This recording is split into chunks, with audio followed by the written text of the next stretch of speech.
so much. Thanks, Eric, for joining us today for the video. Let's call our Board of County Commissioners meeting to order October 5th, 2022. Please join us in the Pledge of Allegiance. I pledge allegiance to the flag of the United States of America and to the republic for which it stands, one nation, under God, indivisible, with liberty and justice for all. I'm up sky high. Oh, the one I need. Yeah. Citizen input. Do we have anyone in the room that's doing citizen input?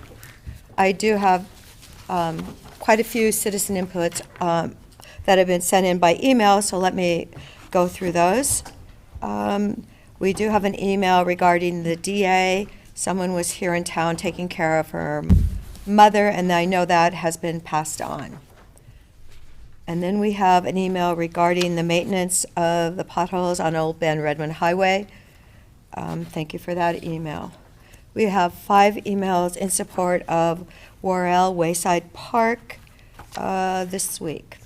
And we have an email against the Eden Properties zone change that Haley King presented as of 9/28. That will go into the record. And then we have another email, and it's also on Eden Park. So those are emails. Do we have any hands raised on Zoom, Eric? No. No hands raised? Okay, all right. So now we have our consent agenda. We have Move approval of the consent agenda. And I will second it. and I actually want to pull item number 2, please. Okay. Any further discussion? So I support pulling that item for you. Okay, thank you. Okay, so let's go ahead and approve items 1 through 4 with the exclusion of item 2. Commissioner Bone? I vote yes. Commissioner Chang? Sorry, Yes. reverse order. And the chair votes yes. Okay, so the first item then on our action would be item number 2, and it's for funding of, Yes, why did you want to pull it? yes, because it is granting $3 million of grant funding to Best Care for a 16-bed facility in Redmond on property that is or has been owned by former Commissioner Al Unger, and the price per bed is almost the 16-bed facility, which I have been begging for years. In fact, I wanted to get, at least as a temporary basis, Deer Ridge, the half-empty facility, opened up for to serve people that are mentally ill, that are in our community and not served. So I am definitely someone who has wanted this for a long, long time, but for the cost involved of over $14 million for this ask, with no square footage on the document that I was given by Mr. Emerson, I feel that we really should have at a minimum 2 facilities.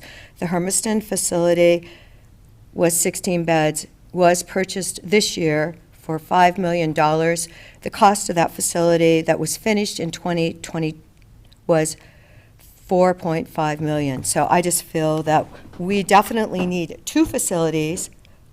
Research has been done about Medicaid funding, because that's why they're limited to 16 beds. And this group, following those guidelines, could actually build 2 facilities. And honestly, that is what we need at a minimum. But 1 facility for $14 million is why people get so upset about government and spending money and not spending that money as carefully as possible. I guess I'd just like to say that during our board meeting, when we discussed this item last week, we tasked out staff to do some homework. And it is totally reasonable and appropriate to ask questions about why this facility or potentially facilities, because there were a number of items listed in the proposal, might cost $14 million. But the item before us right now is basically accepting funding from the state of Oregon for substance, well, for a range of behavioral health treatments in a secure residential treatment facility. We know that our state system is broken, that the state hospital is overwhelmed, that we do not have enough secure residential treatment beds in our community to support the people who are being sent home to Deschutes County and the Central Oregon region, who are not able to be at the state hospital. So this funding is critically necessary for addressing that. And all this does is it accepts the funding from the state for the purposes of using for a secure residential treatment facility. Facilities like this, behavioral health services in our community, are our very thin buffer against overdoses, against suicide, potentially against homicidal activity. And we need to be investing in these facilities. We need to just accept this money and do our homework and keep the process moving along, because stalling this agreement only delays the time when we will have secure residential treatment beds in our community. Well, I totally agree with you on. We tasked staff to go do the homework and bring us know, the and information back. So Commissioner Chang, I found out it was actually property owned by Al Unger, so that makes the story even get with more levels of why are we only getting one facility for over 14 million? We should be getting at least 2 facilities for that kind of money. And to quote one of the candidates for governor, speaking and referring to Measure 110, the lack of oversight by OHA is not to be admired in this state. And I'm thinking that OHA needs to say, yes, this is fine, let's do it, but let's build 2 facilities. They need to know that 14 million for one facility at almost 900,000 a bed is excessive. It's more than 3 times than what the facility in Hermiston cost. And unfortunately, we do not know that, and we do not understand everything that is included in the proposal for a secure residential treatment facilities. that's right, because it was Deschutes. missing square footage on this document, the underlying document. I mean, This is not our money. it is our money, it's the state's money. We are a funnel. We are a pass-through for these funds. If we were putting general fund dollars into this facility, we would have the right to ask a whole lot more questions about how the tax dollars of the people of Deschutes County are being spent. This is state money that was allocated through the state legislature for these purposes, that was awarded to a group of partners in this community. And you are holding up the provision of secure residential treatment beds in our community. Commissioner Chang, I don't know about you, but I just sent a big check to the state for my quarterly tax payment. So it is our money, and it's being returned to us. And so. But we are just a funnel for these monies. Yeah, I know, and it's, when you tell someone that we need to build something for 14 million, that's at the cost that they're looking at doing, no wonder. And that is why we need to do our Like my idea homework. about Deer Ridge. And that is Deer why Ridge we could need to be- do our homework, and that is why we tasked staff with doing the homework for us. And this item was approved by a majority of the commissioners at the last meeting. And pulling it from the consent agenda now is a political stunt. No, it's not political. It's called wasting money. It's wasting money. I want 2 facilities. We are going to I want have 2 the facilities. we are going to have the I- answers we need before we proceed to next steps like agreements to transfer these monies to Best Care or other entities. Go ahead and make your motion then. I think I've said my piece regarding why it should really be funding at least 2 facilities, and desperately do we need them. That's why I wanted to open up Deer Ridge. So make your motion, please. I move approval of resolution number 2022-066, increasing appropriations within the Health Services Fund and the 2022-23 Deschutes County budget. And I'll second it. Any further discussion? So we already have a Deschutes Recovery Center, which is an example of this here in Deschutes County. It has been a resource for all of Eastern Oregon, so we're kind of like a funnel to Salem for other Eastern Oregon counties. Having another facility like this is very important. Getting to 2 would be very beneficial also. This is a tri-county effort for Deschutes, Jefferson, and Crook. Best Care is the behavioral health authority for those other 2 smaller counties. So I do support the fact that we are going to do something. This is $3 million that's going to be in place, matching funds in support of a Oregon Health Authority secure residential treatment facility, and possibly more. So, I mean, there's valid arguments all over this. So I do support bringing these dollars in and, setting up the pool of funds for investments in the near future. Okay. Commissioner Chang? Yes. Commissioner DeBonne? Yes. And the chair votes no. And I would just like to say, we are going to get information on what we get for those $14 million, what comparable facilities that you have raised actually cost, and we will have a chance to evaluate all of that information before funds are transferred to whatever partner is receiving those funds in this community. Wonderful. Item number 5, please. Jeff, would you like to, for the fair report? On a lighter note, Much happier note. Yeah, this is the other side of the coin, isn't it, Jeff? Good morning. I certainly hope so. Good morning to each of you commissioners, guests joining us today, and all of the Deschutes County team that's here. Really excited to be, hopefully you can hear me, in front of you today, and give a follow-up regarding the 2022 Deschutes County Fair and Rodeo, our 102nd annual Fair and Rodeo, now that we've had a little bit of time to let the dust settle and start to unravel what the 2022 fair looked like, and begin planning for our continue planning. Beginning of planning started quite some time ago.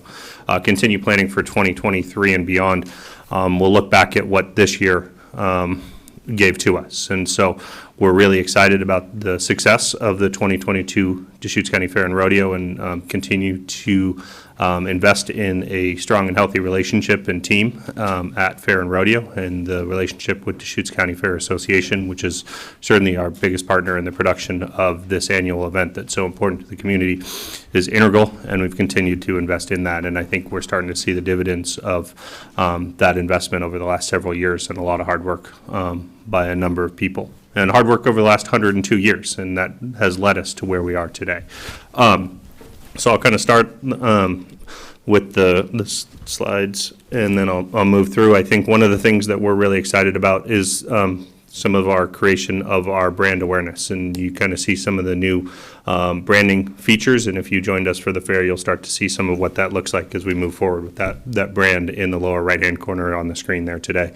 And that's a logo and a piece of the brand that you'll start to see moving forward, and you'll see it throughout this presentation. But it really represents a number of things. It represents who we are, being in the center of the great state of Oregon, and a little bit about what we do. And it's something that took a lot of time and effort, but we're really proud of that graphic, and there's a lot more to go into that. But I can talk for hours about that, but I won't waste your time today doing that. I can do that at another time. I'm trying to advance, but it won't move forward. Eric, can you help me? I don't think the Terrebonne people would appreciate that. Yeah. Before you get too far, just a few photos. Many of these taken by Eric, who just advanced. A tremendous asset to us this year. Gave us some fantastic imagery of what this fair looked like, and what I consider probably some award-winning photos, especially some of the rodeo photos, that one you see up in the upper right-hand corner. But something that we haven't had in the last couple of years is the opportunity to showcase outside of fair what this activity looks like to the community, and we just kind of highlighted that with some of the things here. But things that are so important. You see the youth livestock auction. I'll comment on that here in the presentation, the rodeo, and I'll comment on some of the exciting news that we just received last week regarding the rodeo, and then some of the other pieces that are so integral to the fair. And certainly we can't capture everything we do, but this is a quick snapshot for those who either weren't able to attend and hopefully will join us in the future, or a reminder of what we did just a few months ago at Fair and Rodeo on our 102nd year. Next slide, if you could. Moving off of that, I think more importantly, we talk about the revenue, right? A lot of what we do is fun, and have the opportunity to showcase the best of Deschutes County and the best of Central Oregon to our community. But it's important to be able to have revenues to do that. As you, the commissioners know, and for the community, Fair and Expo operates as an enterprise fund. We're able to invest in the annual event primarily through the revenue that's generated at that event. It's a self-funded activity, and the funds we're able to generate allow us to contribute back into that for future years and continue to grow that event and make it bigger and better and more exciting and a better representation of who we are as a community. And we're really honored to have had so many of our Central Oregons join us during this year's 5-year fair. And we're also really proud and excited about the revenue that was earned. You see the purple line at the top of each of those categories is our revenue earned this year. Admissions revenue is our highest revenue ever, at a little over $740,000 in admissions fees for people coming through the gate. And you see that 3-year trend report. You'll see a slightly different trend report here in a moment that shows how that stacks up against admissions revenue over the last 20 years since we've moved to our newest location. But continue to build on last year's success. And I'll pause there for a moment and talk about this year. We were not, we made some assumptions that turned out to be incorrect. We assumed that this year would be an investment year, that we'd see some step back from last year's revenues because you see a missing year in that trend report. There's not a fair in 2020, and we assumed that a lot of our community had pent-up demand to come to the fair in 2021, and that we may not see that same success again for this year. And so we planned for a slightly reduced fair, an investment year this year, and to see that number come out ahead is a fantastic position to be in when we were not expecting that type of attendance throughout this year. Certainly we were welcome to it, and we had hoped for it and we had planned for it, but we were not anticipating the revenues to be up in that regard. We also had a tremendous amount of competition in the marketplace this year. There's only so much entertainment dollars in our community, and we're well aware of that.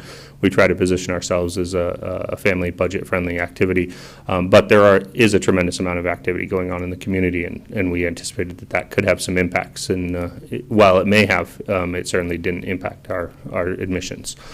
Food and beverage is a huge number. You see that growth there. It's almost doubled since 2019. That's a huge increase. That's a testament to our relationship with our partners. That's generated primarily by independent small businesses that are based here either in Oregon or our local communities. And so these are local businesses that are earning a tremendous amount of money. But stepping over that $1 million threshold for the first time in our history is a huge mark. And we continue to see that there's opportunity for growth in our food and beverage revenue through continued diversification of our food offerings and making sure that we provide a little bit of something for everyone. And I think we're doing that and investing in the relationship with our partners, bringing in some new partners and making sure that we have what best-in-class opportunities for our community, and we're seeing that represented here. But we also feel there's revenue still out there to be able to come. For those that joined the fair on Friday or Saturday nights and stood in some of the lines, it tells us there's still opportunity for additional revenue growth there as people are enjoying what we have to offer and ways to generate more. Carnival revenue is another one. Just under that $1 million mark.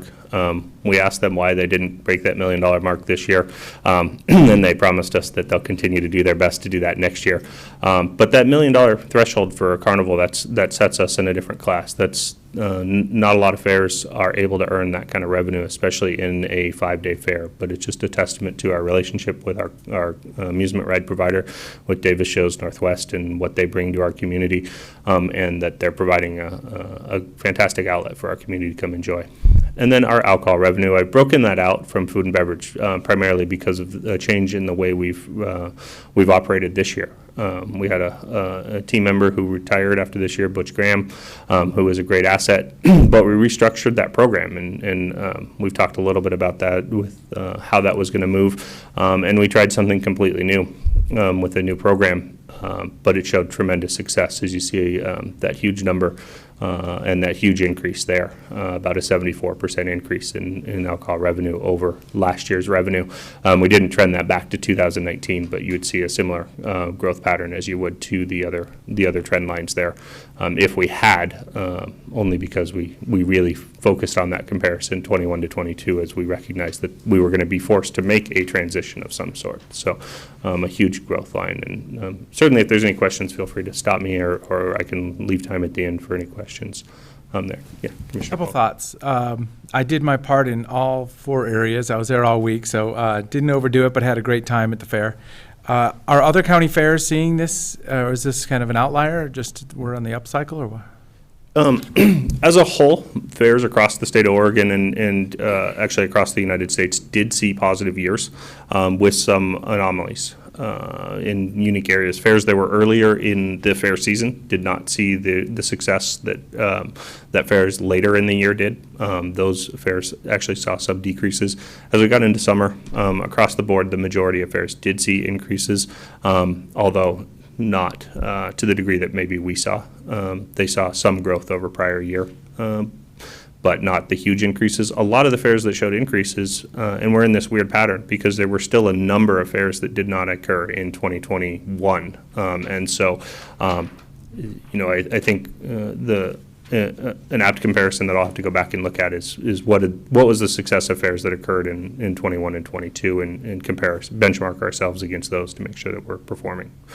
So a good question, but all. Great. And then kind of a big picture about, when there's revenues like this, I know there's kind of 2 ways we can go with this is, in reinvesting back in the facility. So that's the county fair, the fair association, the activity that happened, carpet, painting, facility, water infrastructure, whatever the investments are, but also reinvesting in the next fair. Because I know that was a kind of a topic for discussion for the Fair Association. Hey, can't we have a reserve to roll into next year so we can know that there's money in the bank to get started next time? Thoughts about that? Absolutely. And so the success of this year's fair, and these are all top-line revenues. The more important number is net revenue at the end of the day, because that's what we have to invest. But that number will be very good as well.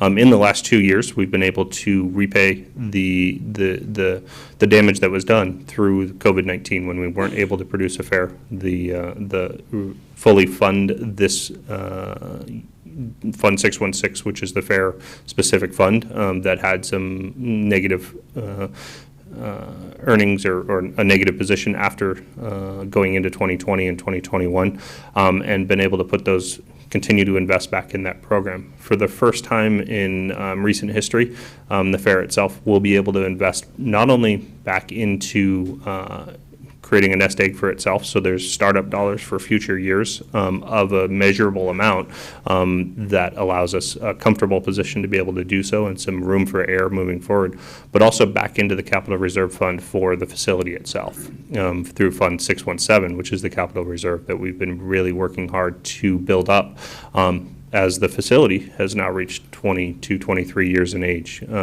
Certainly there's a lot of maintenance and a lot of repair and replacement necessary, and the fair is now able to start to fund that program as well as we work to build up that nest egg. So the success over the last 2 years, where we're anticipating we'll see net revenues of close to $1 million, will allow us to, repay the damage that was done through COVID, to create a nest egg and a starting point for future fairs for 2023 and beyond, but also contribute back into the fair or the facility investment fund as well for the first time, and we're really excited about that. Didn't we hear about wiring at the Fair Association meeting, that there was some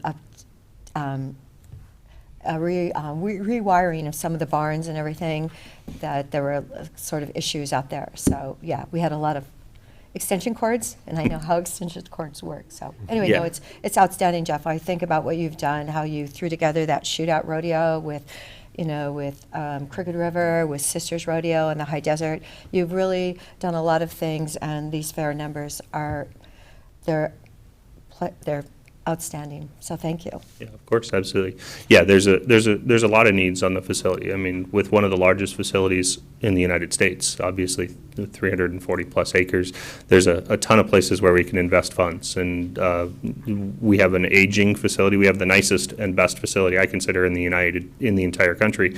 But it doesn't mean that it's perfect, and we need to continue to invest in that so that it stays that way, so that our worst day is today, and we're always improving from that point each and every day. And we do have some investments, and there's things such as improved wiring and investments into the future that are necessary. So we'll continue to do that, and we're excited to see that. So, Eric, if you can go to the next slide. Sorry, I don't know why the thing's not working. This gives a quick overview of what our attendance looks like as far as numbers. It's kind of small to see on the screen, but this gives you that gross revenue, or not gross revenue. This gives you the actual realistic attendee count. And we've made some adjustments in how we're acquiring data, but this gives us real world data to give us a real measurable number of people who are on the facility at any one time. We're able to go back almost 7 years in history through the acquisition of this data to see where we are. We're able to trend report ourselves. So it's not necessarily talking only revenue, because this helps us provide data to our partners as to who's coming, when they're coming, but also some new interesting things is how many unique visitors are coming. 106,000 unique visitors visited the fair this year over 5 days, and almost 165,000 total visits, but also how long they're staying on property. And one of the things we see is a decrease in the time on grounds. And while we still are leading class in time on grounds, that's something we need to pay attention to, is make sure that our community is spending time on grounds so that they have a good perception of the value that we're providing. But we're still seeing growth. We benchmark against 2019, which was our 100th anniversary and our best fair to date, but we continue to see growth there in 2021 and 2022. And this is important because we want to make sure that we're not just seeing revenue growth, that we're actually seeing attendee growth, because that's the more measurable number of making sure that our community is coming out to enjoy what it is we provide. And we see that, and actually a significant growth in total number of attendees this year. And that's partly because of the relief in the capacity we were allowed to provide this year. We're able to provide those community benefit tickets, those free tickets out into our community for people to come, and we see that pay back. So it's not only in revenue, but it's also in the number of people coming, and some of the new data acquisition that we're utilizing and showcase of what that means.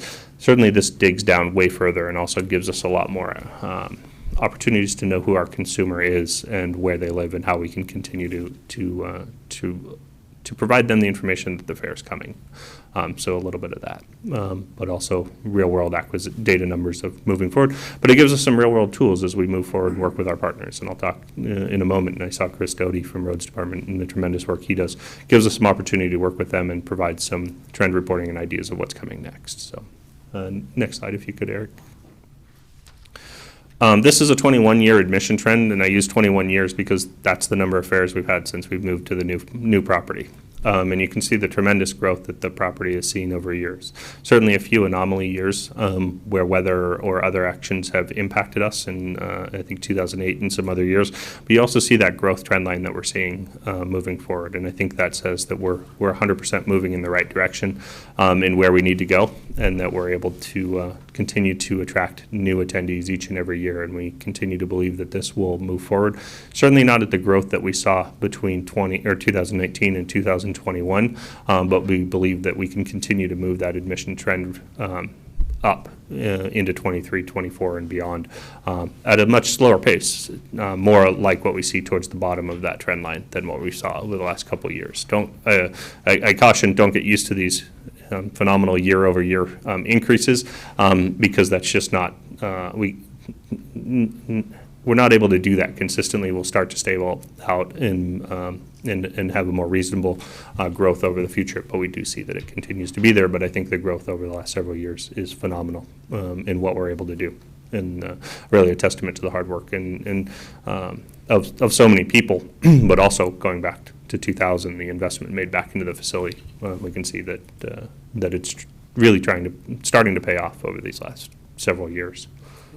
Jeff, can you remind me, break this down a little bit. I mean, these dollar figures are both the two factors here are the price and the number of people, and I'm under the impression that we actually did some things to curb price control or to curb the increase in prices in the last few years. So does that mean that this is just reflecting a huge increase in people who are attending? Yeah, so this admission trend report is not adjusted for price, so certainly there's been a change in price admissions between 2000 and 2022, but between 22 and 21, the admission price has been stable, and there was a slight increase between 2019 and 2021, but if I remember accurately, and I'll get you the correct number, but I believe it was about less than 4% price increase over those, between those 2 years. So it's not necessarily adjusted for that, for the adjustment in price, but it shows the total growth. But we've been very cognizant that there's a finite amount of entertainment dollar in the community, and that we want to make sure that we're not taking advantage of our Central Oregonians, that we're providing a budget-friendly opportunity for them to come out and enjoy what it is that we offer. And we'll continue to try to keep our prices as static as possible. And we were glad we were able to do that despite some inflation, and recognize that this was, we thought, would be an investment year into the fair itself, and we'd see slightly some reduced down earnings for this year. So I anticipate we can probably keep our price points static moving forward. To do that with maybe some minor adjustments. Certainly, some of our partners will have to make some adjustments in price to adjust for inflation. So one of the things, I guess, thank you for all that background, but one of the things I was trying to ask was, are the number of people who are coming each year kind of increasing, or is this basically just kind of the price is going up? So Yeah, absolutely. I believe that we have attendance increases as well. We do, right. So I don't have that as a graph, but going back to the prior slide, looking at the 3 attendance numbers, yes, we've seen that growth from about 120,000 unique attendees in 2019 to 164,000 attendees this year. So a significant number of additional persons attending the property. And if we went back to 2000, I mean, we would probably see proportionally a much smaller number. Yes, yeah, absolutely. So our data acquisition allows us to go back, I believe, to 2014 at the current time with 100% or 99% accuracy with the program we're utilizing. It doesn't go back beyond that, but it does allow us to go back that far. So we could certainly provide a trend that looks like shows what that growth is since that time, and I think that'd be an accurate way to show that. I'll put that together. Well, this is a good time to thank our volunteers, the Redmond Rotary at the gates. Our staff members that spend days out there at the fair, at the gate, and keeping track of everything, especially our finance group, getting those gate receipts and staying organized as people are just streaming in and out all day, every day for 5 days. So it's quite an operation. Seeing those big numbers there, I know that that's people walking through the gates. Yeah, so certainly we're not able to do this without a lot of partnerships. And Eric, if you can go to the next slide. Right, it takes an entire organization, entire community to put this together. We have a ton of partners, certainly the Fair and Expo team that works tirelessly on this year-round, but also our partners with Deschutes County Fair Association who work to help produce this event on a year-round basis on a volunteer role, but also the team at Deschutes County, Roads Department, Finance. Just about every department is involved in Deschutes County Sheriff's Office involved this year for the first time. Just about every department is involved in some way and shape, as well as some outside entities that allow us to be so successful, but also at a measurable way. Or a reasonable way, price point wise. We couldn't do what we do without those partners. And so we're really excited about the partnerships that we've been able to create and continue to move forward. One of those, certainly it's identified on this next slide, is with Deschutes County Sheriff's Office and the new partnership with them as they took over the security of the actual event itself for the first time this year in a seamless transition. and provided a significant increase in presence and secure feeling for our community is important. So some of the successes, we've talked a lot about those. I'll kind of bypass those. But I think one of the other ones that I talked about, and I mentioned at the beginning, and we have some new information, is the rodeo. We made a significant change this year. We moved rodeo indoors. We made a major change and took a bit of a risk. But we have a new rodeo director, Roxy, and she did a phenomenal job of producing this year. And last week we were, actually about a week and a half ago, we were awarded NPRA's Large Rodeo of the Year for 2022, an award we've received several times in the past, but we're really excited to be honored with that award again this year, and we'll provide some information on that here in the upcoming future. But especially after this year where we had such change in that area, a brand new director that oversees that event itself, a huge change in moving that inside. We're really honored to be awarded The fact that she got Wrangler to sponsor, I mean, that woman worked a lot of miracles. Jeff, I noticed though on the livestock auction, I believe it was like 1.7 for the revenue. It was almost 1.8 when you add in the 87,000 for Maddie's scholarship. Yeah, so that number continues to change and grow.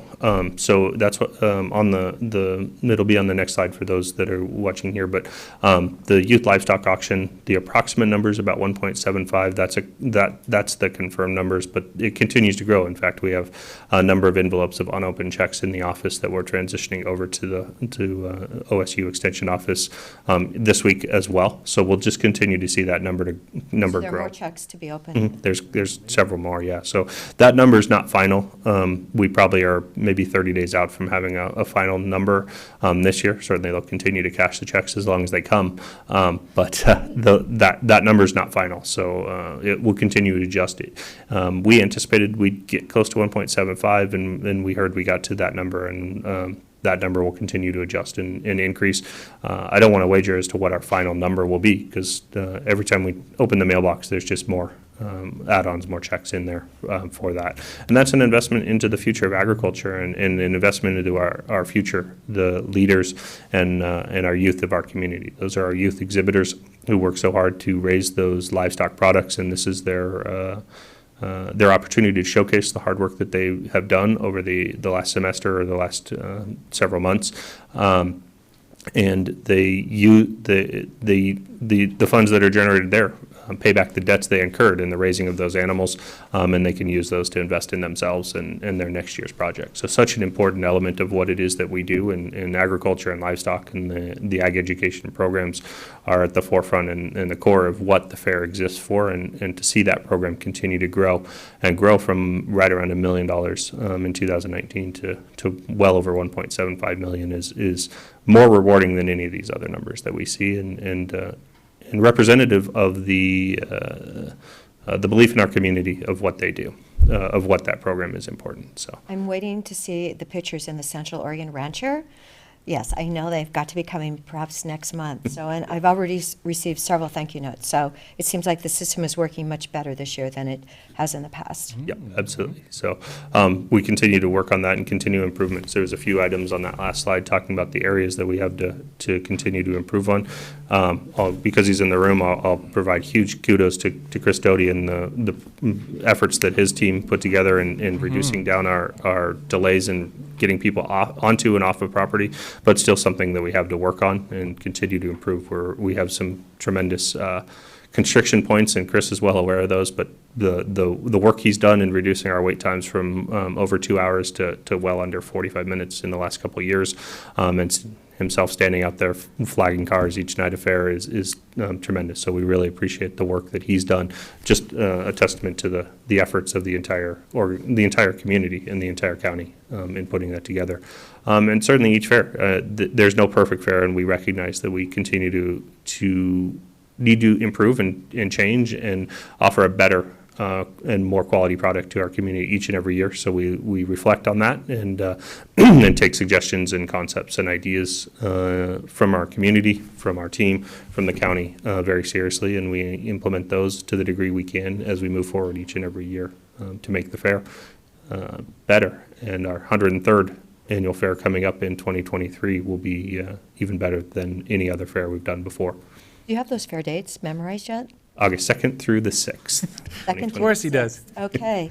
And I do want to commend the Deschutes County Sheriff's Office. Remember, this was right after the Jefferson Fair, and there were several incidents there, and I know people were really concerned. So I believe that they really brought a calmness and great presence at the fair, and yet a warm presence. So that was wonderful. And I know I left at 9:30 on Saturday night, and there was like a 4-mile line of cars coming in. So thank you, Chris Doty.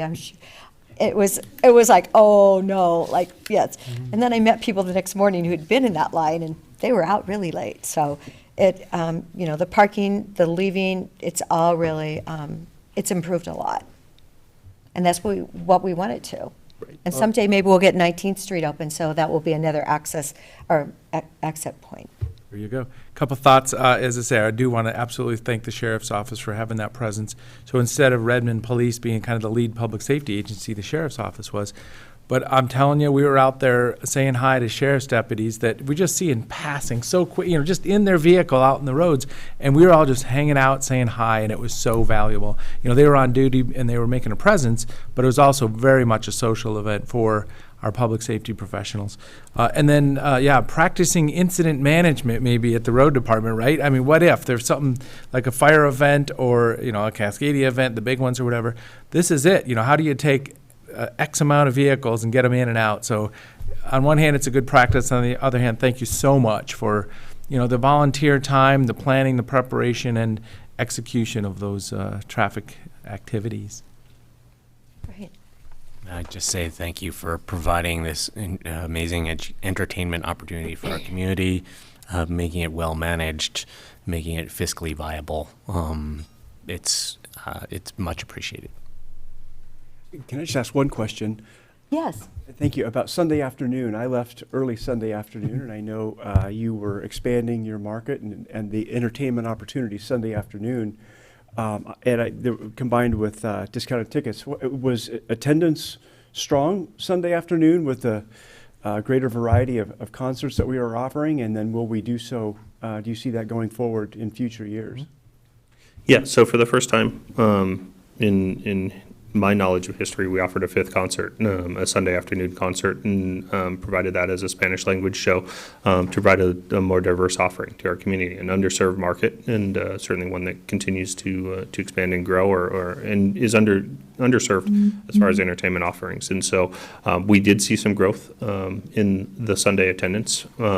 We would have loved to have seen more, but it's a unique market to penetrate in, and one that we want to continue to invest in. So my anticipation, without having put the entire 2023 fair plan together at this point, is that it's something that we'll try again. From our research is, it takes 2 to 3 years in order to be able to see measurable returns on that. But we did see, we grew from about 13,000 total attendees on Sunday in 2021 to a little over 18,000 in 2022. So percentage-wise, a significant growth, and number of bodies-wise, Sunday's always been a challenge day for us to get people to come through fair. So we'll continue to figure out ways to attract people, but I think that's a market that we'll continue to reach out to and provide an entertainment offering to at this point.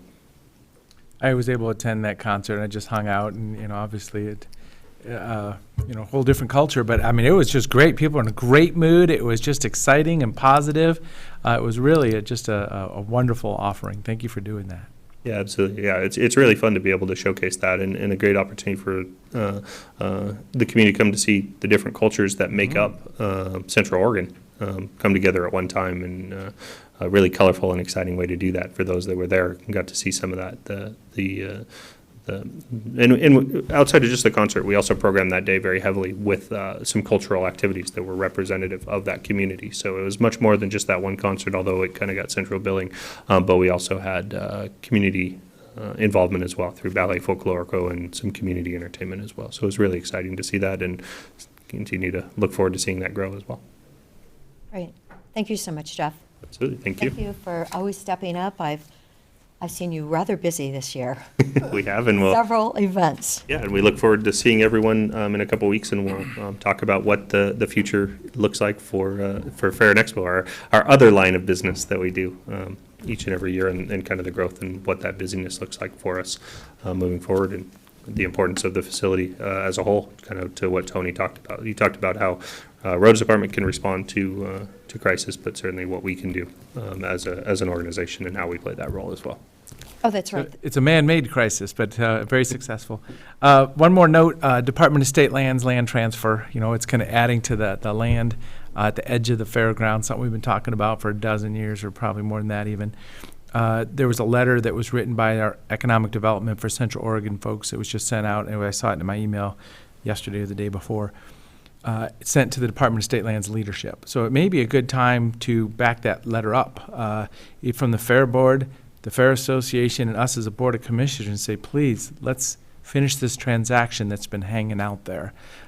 It's time to do that. So I would ask that please, see if it's the right appropriate time and get a letter signed by the, Fair Association and the, Fair Board people. Get it to the Department of State Lands. Just an ask to finish the transaction. That's all we're talking about right now. Absolutely, we can certainly do that. That'll be integral to our next phase of development. And we're talked about in the future. We're master plan discussions of planning the overall configuration of what the next century of development or the campus itself looks like, and that's hugely important. That's kind of the one piece that we're waiting on, is what that looks like. It has a tremendous amount of impact on what it is we can do in the future. Mm-hmm. Provides that buffer between us and BLM and that light industrial complex, but allows us some opportunities that are the steps necessary to address some of our challenges, parking being one of those, in the place that we provide short-term housing for our exhibitors in an improved area, and those sorts of things are kind of contingent on that piece. And the swap is, parcel land just south of the fairgrounds, but also the swap is with east side of Redmond, and it's in the urban growth boundary. And economic development folks are saying, hey, we're ready. We have people that are looking at this land, and it's in limbo right now. We just got to get that done. I asked Edco for that letter. Yeah, great. Since we're zooming out to the 90,000 foot level and talking about Fair and Expo stuff, I will connect the dots a little bit between the Terrebonne Sanitary District and Fair and Expo funding. There's a push at the Association of Oregon Counties to ask the legislature to allocate more lottery funds to direct funding of county fairgrounds across the state. I have some concerns that doing so would take funds from other things that we spend lottery dollars on, like the Special Public Works Fund program that the folks from the Terrebonne Sanitary District are really interested in seeing provide grants to their project. So I just wanted to let you know, Jeff, and we'll have a chance to talk with the Fair Board, or the Fair and Expo Board, about this. That I'm going to have a lot of questions about supporting that legislative ask before I think it's a good idea for Deschutes County. Absolutely. Yep, certainly understand, and there's a finite number of dollars, and they are there to support an unlimited number of things, and want to make sure that those dollars are going to the best served locations. And certainly understand the questions, and happy to answer those and make sure that we're providing the information that you need to be able to make the right decision for Deschutes County and Oregon as a whole from our perspective. So we can do that, and a great opportunity, I think, coming up in a couple weeks. We can do that, but on my radar, I'll make sure we have the information at that time to share with you, if that would be okay with you. And I do want to bring you back to an arena level. The circuit finals for the Columbia River Professional Rodeo left for 7 years. And last year, Jeff got them back, and they're here again this year. It's the 20th through the 22nd of October. So thanks, Jeff, for doing that. It's a great opportunity to brand Central Oregon as, the Central Oregon Rodeo capital. Prineville was taking that away from us, and I think we've done a great job at getting half of it back. So thank you. So, yeah, we're excited to see that. Jeff did not do that. It's the fantastic facility that we have the opportunity to work at that really led that charge, but so many other people. But one of the 400 unique events that we host a year, but certainly one that's very special to all of us, and we're excited to see everybody in, I think it's 15 days, October 20th through 21st, for the end of the 2022 PRCA rodeo season in the Northwest. So, yeah, thank you for Well, thank you for doing that. Thank you. Great, so, good. All right, now we need to go to item number 6, our public hearing. Dave, thank you so much. Morning, Commissioners. Dave Doyle, County Council. So you have before you, you're going to need a public hearing here in a few minutes, and you're going to be asked to consider order number 2022-051, which would accept the petition to form the sanitary district and set a date for a final hearing. As indicated, a petition has been submitted by folks seeking to form the Terrebonne Sanitary District. As required by state statute, staff has reviewed the petition, including the feasibility study, and determined compliance with applicable statutory requirements. Now is the time for you to hold the public hearing and determine if the identified territory can be benefited by formation of the district. Mr. Doty here to my left is going to provide the brief staff report, after which the board would open the public hearing and call for testimony. I will point out to you this is not a land use hearing that you're a little more familiar with. So I would suggest that after Mr. Doty's staff report and after you open the public hearing, you simply call for proponents of formation of the district first, and then whoever wants to speak that isn't associated as a proponent thereafter. There's no rebuttal associated with this like in a land use proceeding. At the conclusion of the hearing, staff would recommend that the board approve order number 2022-051. That order will set a final hearing before you on November 2nd. Between then and now, folks can file written requests for an election.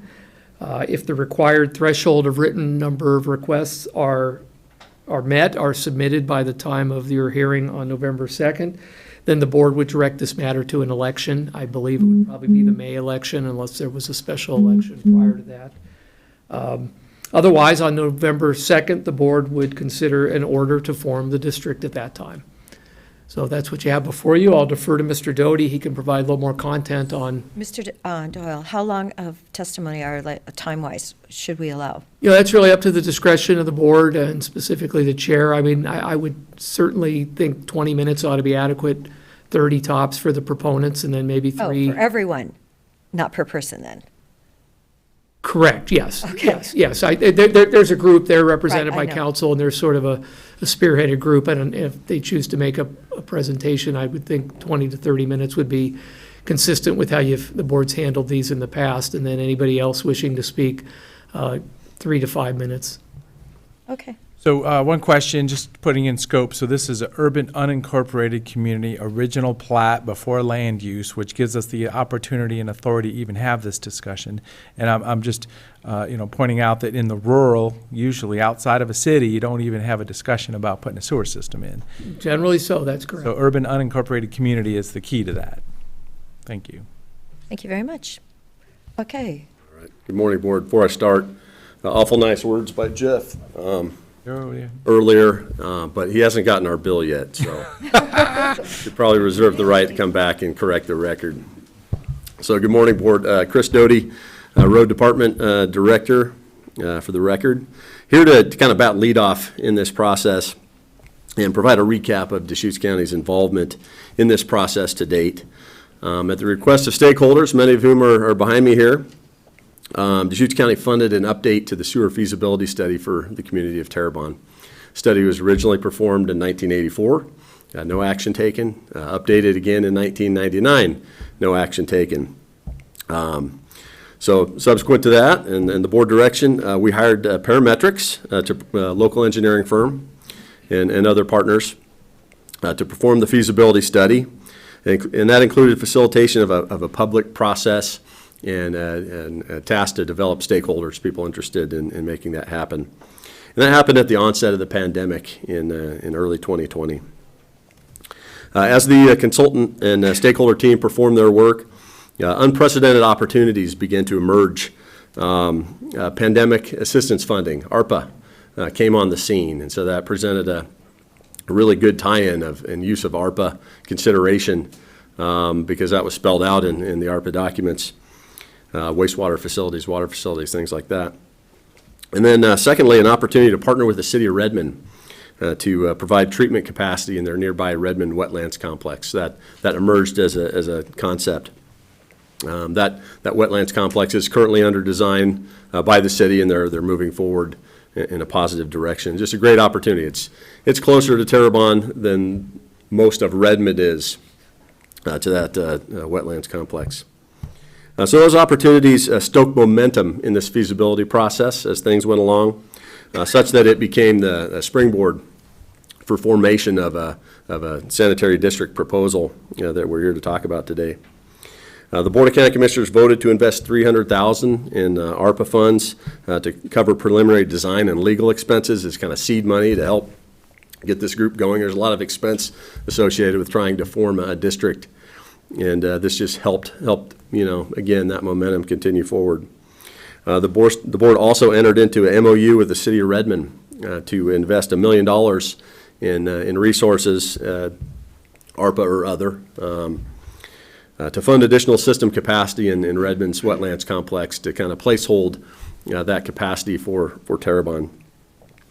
In addition to that, Representative Bonham provided $1 million in state coronavirus relief funding from his legislative discretionary allocation to fund collection system improvements beneath the new pavement that we'll be putting down with the ODOT County Transportation Project occurring in Terrebonne here in a few years. So it would have been a shame to have had all this momentum and not had dollars and time to get infrastructure underneath those roads that are being rebuilt.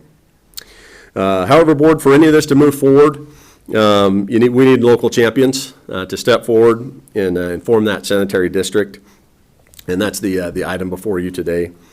So with that, I'll sit down and allow the group of petitioners and stakeholders, the champions, if you will, to provide their testimony in support of the sanitary district formation request.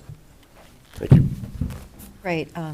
I do want to open the public hearing at this time, and I do want to acknowledge that Parker Vernon took a petition around for me originally. I believe it was in 2019, and got a lot of signatures. So thank you to everyone who's been part of this. It seems like everything is in alignment. So, go ahead. And please identify yourself for the record.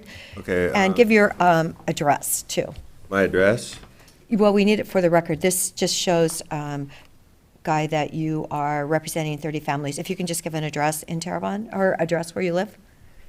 Oh, what's the address there? So the address for the property is 8045 North Highway 97, Terrebonne, Oregon, 97760.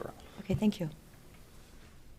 Well, thank you very much for all your support. The commissioners, I think I've talked to each one of you about the need we have. As I was sitting here listening to Jeff's testimony, I've been in Central Oregon for 30 years. I've owned the park since 1992. And I remember the old fairgrounds, and there was a big controversy whether, people should go forward and invest in the new fairgrounds. And there was a vote, and it prevailed. And it's just a really good example of how public investment pays off. And I believe Terrebonne, I know Terrebonne is at a point where if it doesn't get sewer, it's going to change dramatically for the worst. I've had septic problems almost since the day I bought that. I was unaware of what septic systems were. I was from Seattle area. I was unfamiliar with them. I've learned way too much about them. I did not know what a drill hole was. The DEQ has informed me for the last probably almost 30 years that they want me to get off of it. I've had 2 different engineering firms and submitted one application to the DEQ, and everything gets denied because it's just on a solid rock. So we've kind of patched this thing together. Todd Cleveland tells me that an average septic system should last about 20 years. And so, we've far exceeded what, it's obsolete. It's functionally obsolete. There's no way to do it. These 30 families, if the park was to close, virtually they would become homeless. As far as I know, there's not very many places where you can live for approximately $525 a month, including water, sewer, and garbage. And so I believe I've had a conversation with Commissioner Chang about the possibility of expanding that, which until we get sewer is an impossibility. There's between 6 and 7 acres of undevelopable land there that there is an opportunity to create more affordable housing, and that's what we're looking forward to. Either myself or someone else could do that. Anyway, thank you very much for your support. It was Patty's, it was her first job, all this stack of paper that landed on her desk, and she's been wonderful to work for. Chris, I mean, it's like 4 gold stars in my book. He's really, and parametrics. So I hope that you guys will go forward with this project because it's much needed. And then my son, Parker, has done a lot of the legwork, petitioning, helping to form. He's been the one that kind of boots on the ground, who went out, and the general consensus was the people in Terrebonne were against that, and he went out and door knocked nearly 100 doors, and he'll be able to explain the petitioning. And then he went back out in order to get the petition to actually form it, and so that's what he's going to speak about. And thank you again. No, thank you, Guy. Yeah, thank you for having us. I'm Parker Vernon. I'm representing the Rustic Ranch Mobile Home Park as well. I managed that park for 4 years. Big fan of the Terrebonne area. Initially, when it came down to setting this whole thing up, I spoke with several county commissioners, and the general consensus was the people of Terrebonne are not interested in any type of sewer, that it's fine the way that it is, and no matter what, it isn't something that anybody wants to hear about. So I took it upon myself to go talk to the people of Terrebonne. And I gathered 100 signatures. I talked to hundreds of people in the community. And the general consensus of talking to the people, at least the first go-around, was everybody that owns a home or lives in the Terrebonne area is very aware that septic and septic issues are a giant detriment to the area. Everyone has had a septic issue, or they are going to have one, and they know that they are on a kind of ticking time bomb for a large bill to be going into their backyard. There were several people I talked to that were out of their first septic system onto their second reserve, and they didn't have the fiscal capacity to put any type of repairs in, and they were literally waiting for essentially their home to be condemned for not being able to mitigate waste. Once I got those signatures of people being at least interested in seeing what this project could do, we got kind of this whole thing rolling and started working with parametrics as well as the county commissioners to see what we can do.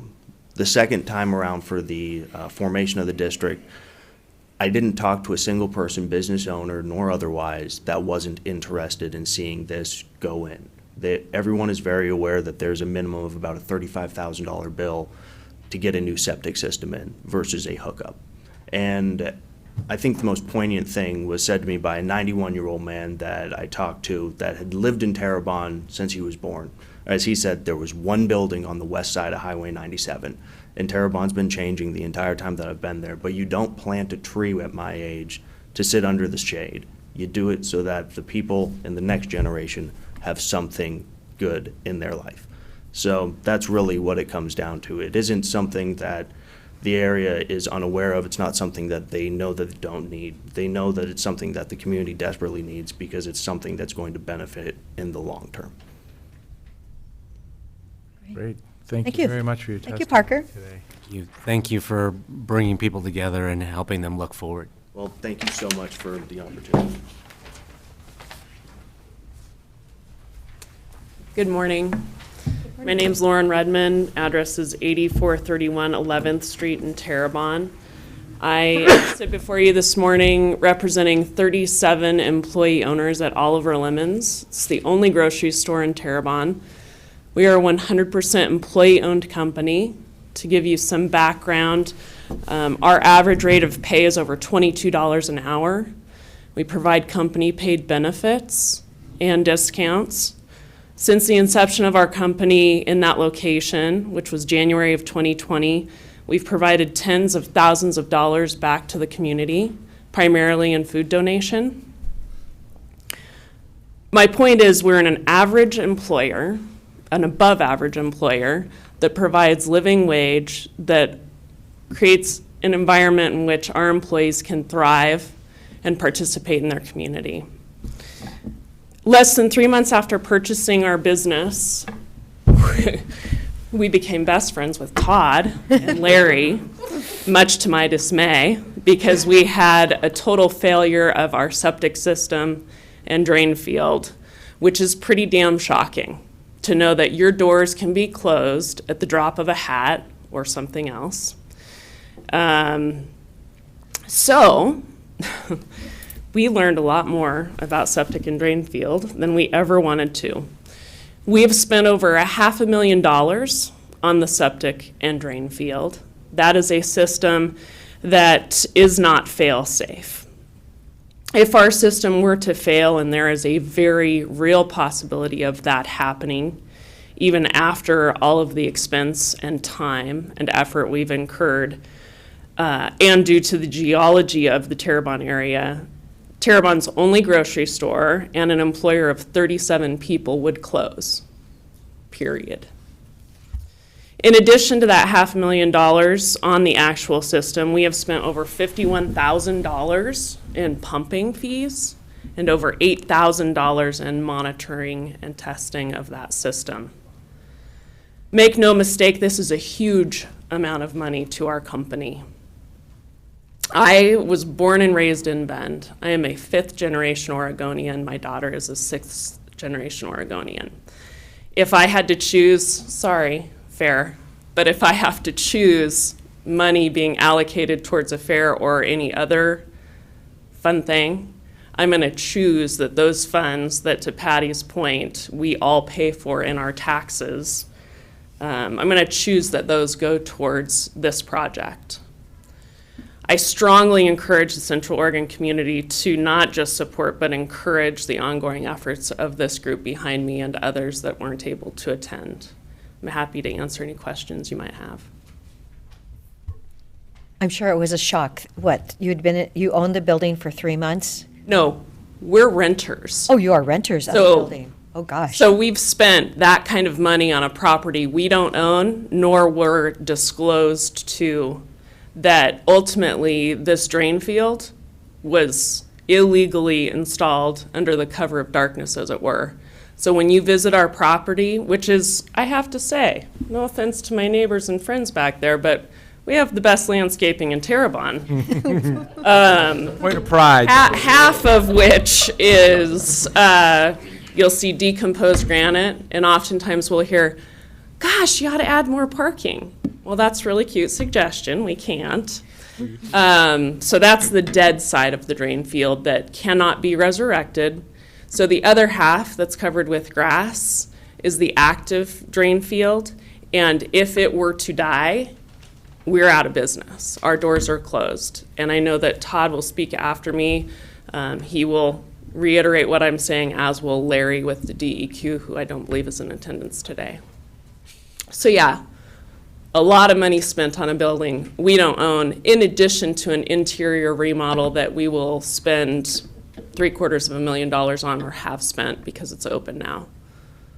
And we have a porta potty outside our business because we can't have the volume that was once produced in that location. So that doesn't include the porta potty charges monthly. Well, you've made a good justification for this effort. Thank you very much. I mean, and we know this. I mean, this is good that we're all comparing notes here.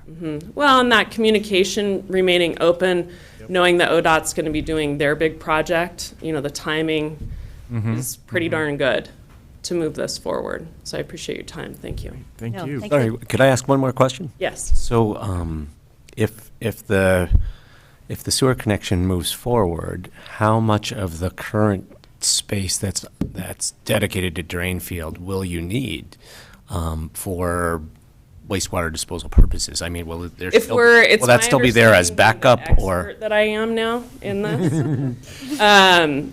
It's my understanding that with a direct connection, then we would be able to utilize what is drain field now as something else. I'll call it parking lot. Thank you. I hope, because I'd really like to grow our business. Yeah. Profitability is not a bad thing when you are 100% employee owned. It's really outstanding, and the fact that you pay an average of, what, $22 an hour? Over 22 $2 an hour, yeah, that's really tremendous. with company paid benefits. Yeah. So we're really prideful of that, and we can't do it without people shopping with us. So thank Yes. you. Thank you, Lauren. I believe Tim Brown is going to be on Zoom. Do we see him, Eric?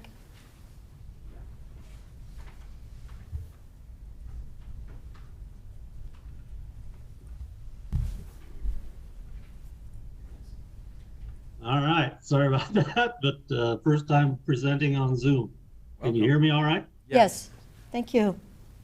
Awesome. So good morning, my name is Tim Brown and I own a property at 8115 6th Street in Terrebonne. And my family and I first moved to Terrebonne in 1994. Both of my children attended Terrebonne Elementary School. First want to thank all you guys for your volunteer and community involvement. It's been very supportive and I appreciate the efforts. So I'm pleased that the county has provided both financial and technical support towards this establishment of the Terrebonne Sewer District. Thank you very much. My experience with Terrebonne has historically served Central Oregon with affordable housing along with more rural community feeling. Commercial district of Terrebonne serves much of the outlying community as well as a very large volume of traveling public that passes through and or is attracted by the outdoor recreation of Smith Rock State Park. I've noted along with many of my associates the decline or stagnation of the community of Terrebonne over these past years. And I believe this stagnation is primarily a result of the problematic sewer and limited availability for land for sewer.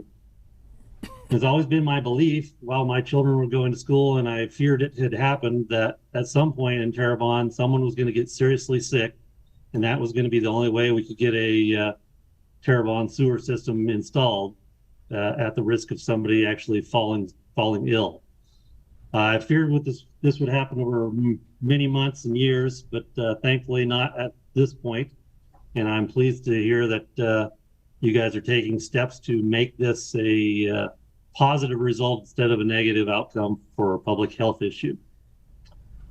The significant replacement costs of the numerous and increasing failing septic systems, including both commercial and residential systems, makes a permanent solution the appropriate choice and demonstrates the county commission that is concerned about its citizens and their future. The TSAG group has been actively meeting now for over a couple of years and has done significant outreach within the community, which was alluded to earlier.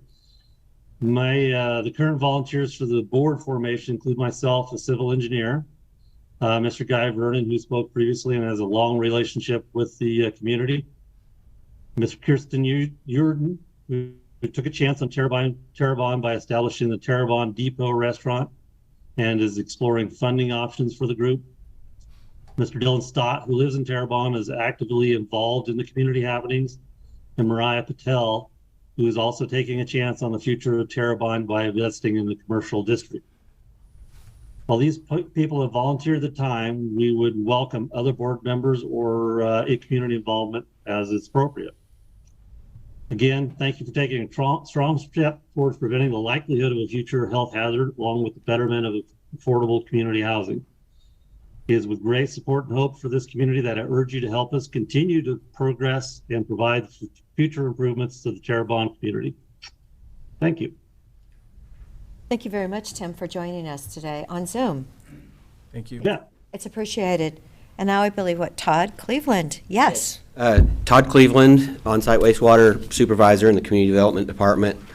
As I sit here and listen to these folks, I feel very honored that they've asked me to come and talk to you about the issues for the on-site systems in Terrebonne. Most of these folks have had really negative interactions with me with bad news, so I feel pretty honored that they've asked me to come and talk. As they've all said, this is an urban, unincorporated community. Well, the reason for that is it's very high density, right? So in most circumstances, we've got rural infrastructure in an urban community. In addition to that, we've got really small lots. We have very poor soil conditions. I think the term Terrebonne was a marketing campaign by whoever created that name, because there's about 18 inches of soil over solid rock. So there's very poor soil conditions for on-site wastewater systems. So most of these properties have been using on-site systems their entire life, and most of these systems are nearing the end of their lives, and the solutions are very limited. As time has gone on, as Oliver Lemons was discussing, the use of the property has increased. The demands, because the community needs more of these kinds of facilities, have increased those uses, and it's creating these failures. And then trying to fix these systems, we've been doing reasonable installations, which aren't really to code, and they're intended to, correct a health hazard that's ongoing and keep the business operating or keep people in their homes. And so we do the best we can. However, that puts a lot of constraints on those uses, right? So they can't expand their uses. They're living on the edge, like everyone has discussed here today. And then Rustic Canyon has a sewage drill hole, which is an injection well where the sewage goes into the ground. And I don't think that it takes a environmental health specialist to tell you that that's a bad idea, right? When we use, most of our drinking water comes from the ground.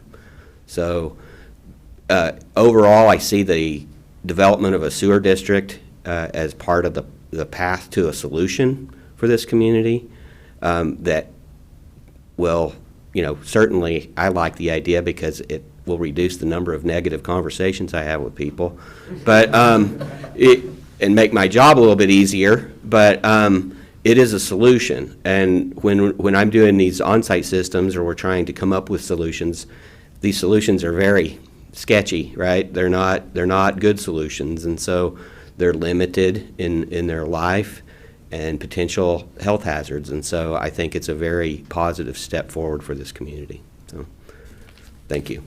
Thank you, Todd, for those words. Yes, isn't it amazing? It's been, 4 years now, and we're getting closer, and appreciate hearing from you today, representing your work in all of Deschutes County. Thank you. Oh. How many years have you been with Deschutes County? I've been here over 23 years. Okay, just want to commend you for that service. It sounds like you have a pretty good relationship with people, even when you're there with bad news. So, thanks, I hope Todd. so. Yes, thank you. Ryan Rednick? Good morning, Commissioners. Good morning. Thanks for coming. Thank you. My name is Ryan Rudnick, and as stated, I'm a civil engineer with Parametrics, the consulting firm hired by Deschutes County to conduct the Terrebonne wastewater feasibility study. The economic, public safety, and environmental health risks with the continued use of on-site wastewater disposal systems are serious. Installation of a wastewater system would help businesses operate reliably and would facilitate new housing, jobs, and commerce in the community. Although the matter at hand is formation of the district, I'll generally describe the findings of the study and the system that the district will help to develop once formed. Several alternatives were considered for the collection, treatment, and disposal of wastewater in Terrebonne. Based on a variety of criteria, including cost, operations and maintenance, community interests, sustainability, and risk factors, the recommended alternative for Terrebonne is a septic tank effluent pump, or STEP, collection system, and a transmission main that discharges to the Redmond Wetlands Complex for treatment. This recommended design alternative allows for the reuse of existing septic tanks. It minimizes rock excavation. It facilitates future collection system expansion, and it does not require a new wastewater treatment plant to be sited, constructed, and maintained within Terrebonne. In response to public input, the service area was broken up into 3 separate phases, which you'll see on the boundary map included in the prospective petition, or in the final petition. Phase A is focused on providing sewer service to the commercial core area and nearby residential areas where it appears the need for sewer is most urgent and there's the highest potential for voluntary connection to the system. Subsequent phases B and C primarily include residences that can later be annexed into the sewer system and service area when the majority of residents in those areas request service and additional funding is secured for system expansion. Based on the findings of the study, we believe it is feasible to design and construct a wastewater system that serves the commercial core of Terrebonne and also has the capacity to be expanded to serve additional areas within the community boundary. The key to implementing the proposed wastewater system is the district's ability to acquire low-interest loans and grant funds. In addition, the district will need to secure a high level of customer participation in the Phase A service area in order to secure loan funding and generate sufficient revenues that can cover operating expenses and debt service. Addressing these two factors will be critically important to keeping connection fees and monthly user rates affordable for Terrebonne customers. Once formed, the district will be eligible to apply for a variety of public infrastructure grants, which will help minimize the financial burden on its customers. The district board will also consider strategies to encourage connections within the service area through early hookup incentives, SDC payment plans, and financial aid programs. The county's support of the Terrebonne sewer planning efforts to date are much appreciated, and we invite continued support with the formation of the Terrebonne Sanitary District and future pursuits of project funding. Thank you. I'm available to answer any questions, and Linda will. Thank you, Ryan. Thank you for being part of this process for a couple of years. Thoughts real quick. So Ryan, thank you very much for joining us. So you're a third-party consultant, kind of putting the big picture together, correct? That's the parametric report here. Also, just for specifically, I know that there's some subsystems already in the area. I think Angus Acres and Terrebonne Estates. So those are proposed to be included in future phases. Future phases, yeah. Is there kind of a natural value in connecting those systems to this system in the future? You know, have you looked into that? Yeah. Because they're standalone systems already. Correct. Standalone systems. They have different types of systems and different scenarios there that have a different kind of value proposition. Angus Acres is pretty much built out, and the septic system and drain fields are kind of integrated into the neighborhood. Terrebonne Estates, on the other hand, has a large area that is occupied by their drain fields. And so the owner of that property could benefit from connecting the community to sewer, and then that property would then be developable for additional units. Okay, thank you. Ryan, were you the primary author for the feasibility study, the economic feasibility study? I have some questions, and I just kind of to preface this, I just want to say to everyone, I am very much in favor of the formation of this sanitary district. I'm very much in favor of this project moving forward. I have concerns about the economic feasibility of the project, and essentially about how you pay for it. Reading through the feasibility study, there's a high reliance on grant funding to be able to put this project within reach of the folks who are going to be hooked up or are going to be the utility fee payers for the system. There's a high reliance on grants, and then in the description of the grant funds that you're going to look into, there were all sorts of explanations of why this district might not be eligible for these various grant programs. So that concerned me. So I would love to hear a little bit more about what degree of confidence you have that some of these grant programs will be available for this project, and then if the likelihood that these grant funds can be secured is not so high, if we're really looking at scenario 2, which relies much more heavily on hookup fees and monthly service fees, I want to get a better feel for how how feasible that is for people in Terrebonne. Kind of stepping beyond that, one of my other questions looking at the economic feasibility study was the assumption about the number of hookups per year in coming years, because if I'm tracking correctly, the $1 million that the county allocated towards the treatment, the Redmond constructed treatment wetlands, those $1 million basically will be used to offset the hookup fees for people who are the people who are hooking up from Terrebonne. And it seemed like $1 million would only get you so far before people started having to pay. A certain number of people would get in, and then the people that are beyond that point would have to pay the full hookup fees. And I guess I have a lot of questions about at the point where the $1 million is used up, how are you going to convince people to pay the million, pay whatever they have to pay for the hookup fees when they just saw a whole bunch of other people get hooked up, on someone else's dime? I mean, it seems like you could have some real barriers to hookups beyond the original 160.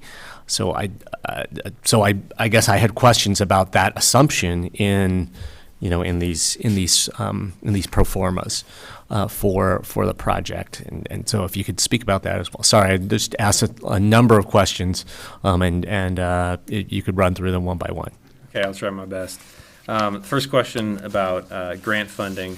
Certainly, there are unknowns with regard to which grant programs will be a good fit for us. We've been meeting with Business Oregon and other funding agencies since we started this project to stay front of mind to them. This project is flagged on their list of public projects, and so they've been aware of this, and so they're tracking this as one of many projects, along with many other projects, to prepare budgets for grants and loans for the years ahead.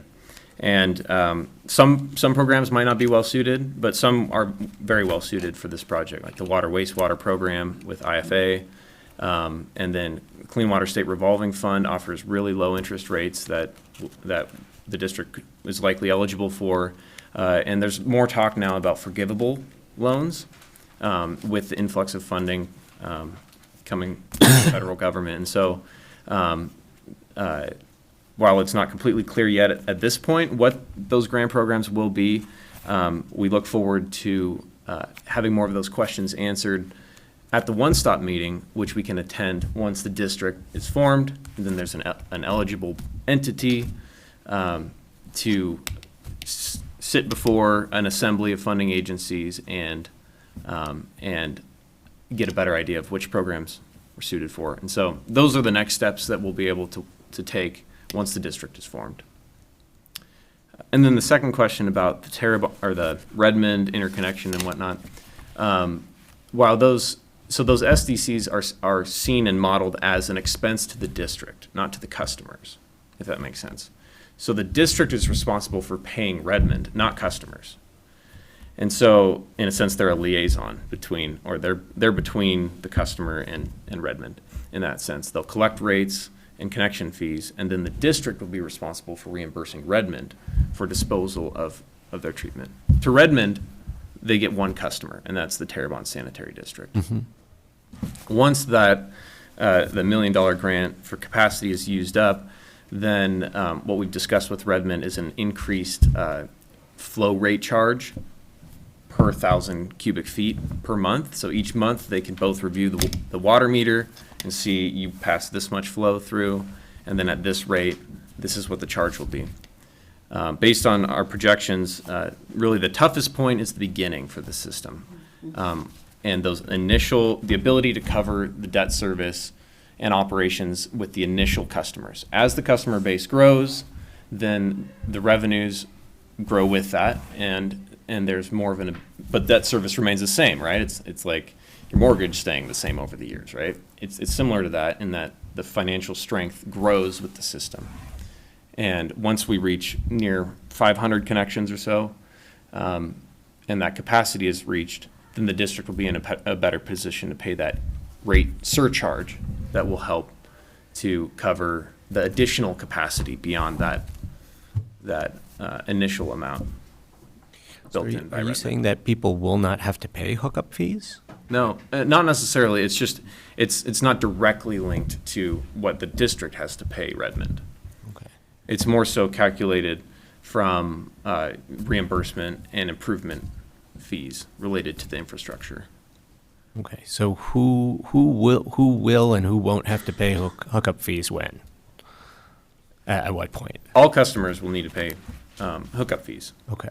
as is typical for a wastewater system like this. Okay.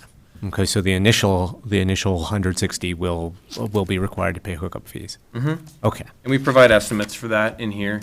Granted, these are estimates, and these financial details will be confirmed, once we get a better idea of how much grant funding comes to the table and what actual construction costs are, and the extent of participation in the system.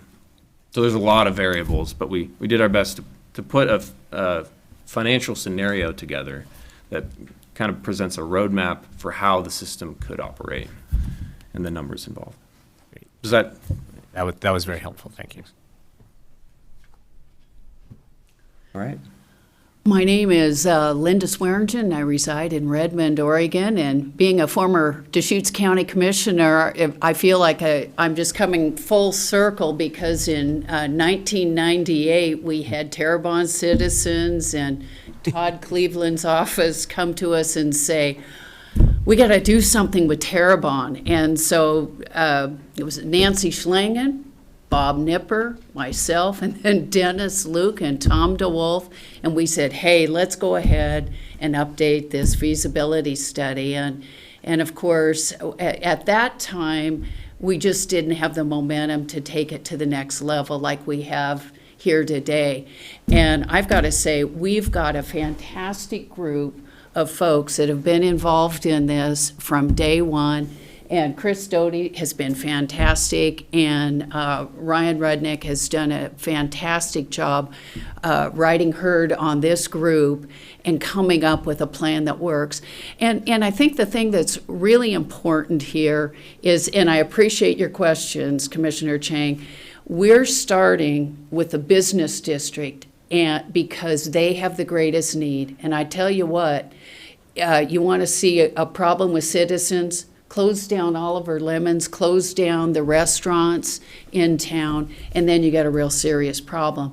And so I really think the way this is phased in will make the most sense. And I also think that based on the fact that once the district's formed, you're going to all of a sudden start having more interest in developing affordable housing and expansion that people just have said, oh, well, we don't have a sewer system, so why waste the time and effort just figuring out where to go? So I really think that we've underestimated the hookup fees. And the one thing I would suggest is keep the momentum going. We thank you for the financial contributions and the efforts that you've made so far, but don't let the momentum slow down, even as we have to wait for an election of the board, because we have got some fantastic folks, and what Ryan has done has been wonderful.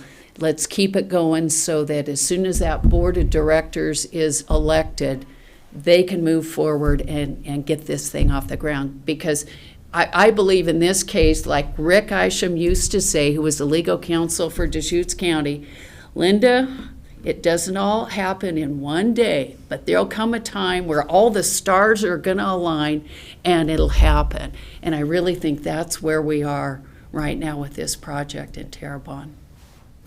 Oh, Ryan, I did want to ask. Thank you for reminding me, Chris Doty, about Representative Bonham's funding for Terrebonne, because originally they thought it was going to go to Smith Rock, the parking, and no, we needed to go somewhere else. So where is that $1 million being applied? Can you just give me a Yeah, little so reference to that? Yeah, absolutely. Good question. Thank you. ODOT has incorporated sewer design into their design packages, and I've been involved with that. Some folks in our office are doing that design. So we're working collaboratively with the folks on that plan set. We're at the preliminary plan spec and estimate stage with ODOT, and it includes sewer main lines within the roadway improvements associated with ODOT. And so I think it's great to see that kind of synergy between projects and interagency cooperation, and that the timing was impeccable there, because if we The missed, stars were aligned. They were. yeah, if the roadway went in, it would have been too late, to cost effectively put in Right. sewer mains. Okay. Thank you, Rep. Bonham, for that. Well, and so former Deschutes County Commissioner Linda Swearingen, thank you very much. That was very motivating, thinking about, okay, the stars are aligned. There is investment that's being put in right now before the fact. We got us to this point. Thank you very much for the parametrics report analysis on this. This is setting the table. This is exactly what we're doing. And there's a lot of history here, too. So thank you so much for putting it in perspective. I believe that's the list of people. Yes. But I do have emails from Kristen Yurden and from Ian Yurden in full support of the project. So thank you to those two emails. Is there anyone else in the room then that wanted to speak? Yes, would you care?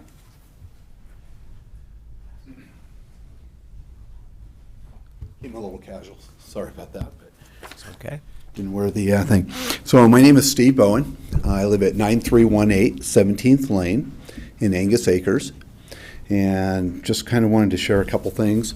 I believe you guys got a bunch of petitions that had came through by people who are not against the system, but want to look at it in a broader manner than what's being done. I believe you already received those. So I'll just kind of write out what we got going that I have here. And it says, I do not believe it's fair that the grant money go to the initial phase 1, then having to have others in phase 2 and 3 asked to join their sewer district and pay full price for the installation of the infrastructure.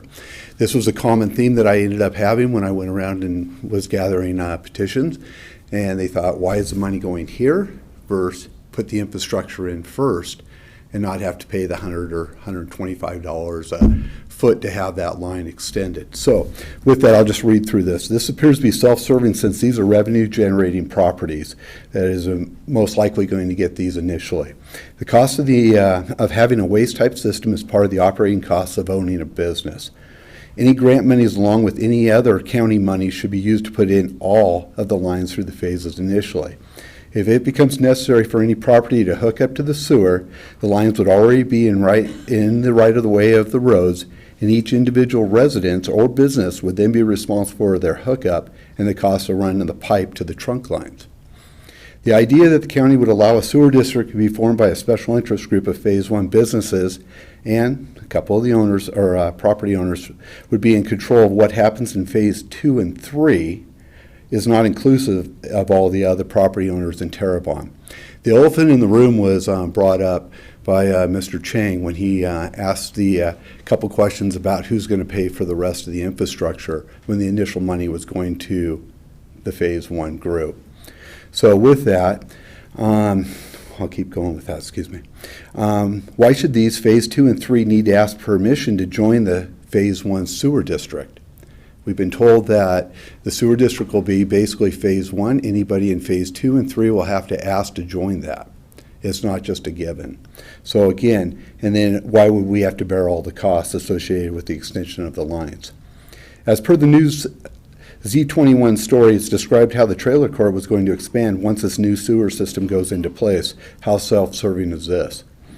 All property owners, both residential and businesses, were required to do their own due diligence when purchasing property. We all bear our own responsibility in purchasing property and should not rely on the taxpayers to bail us out without serving the whole community.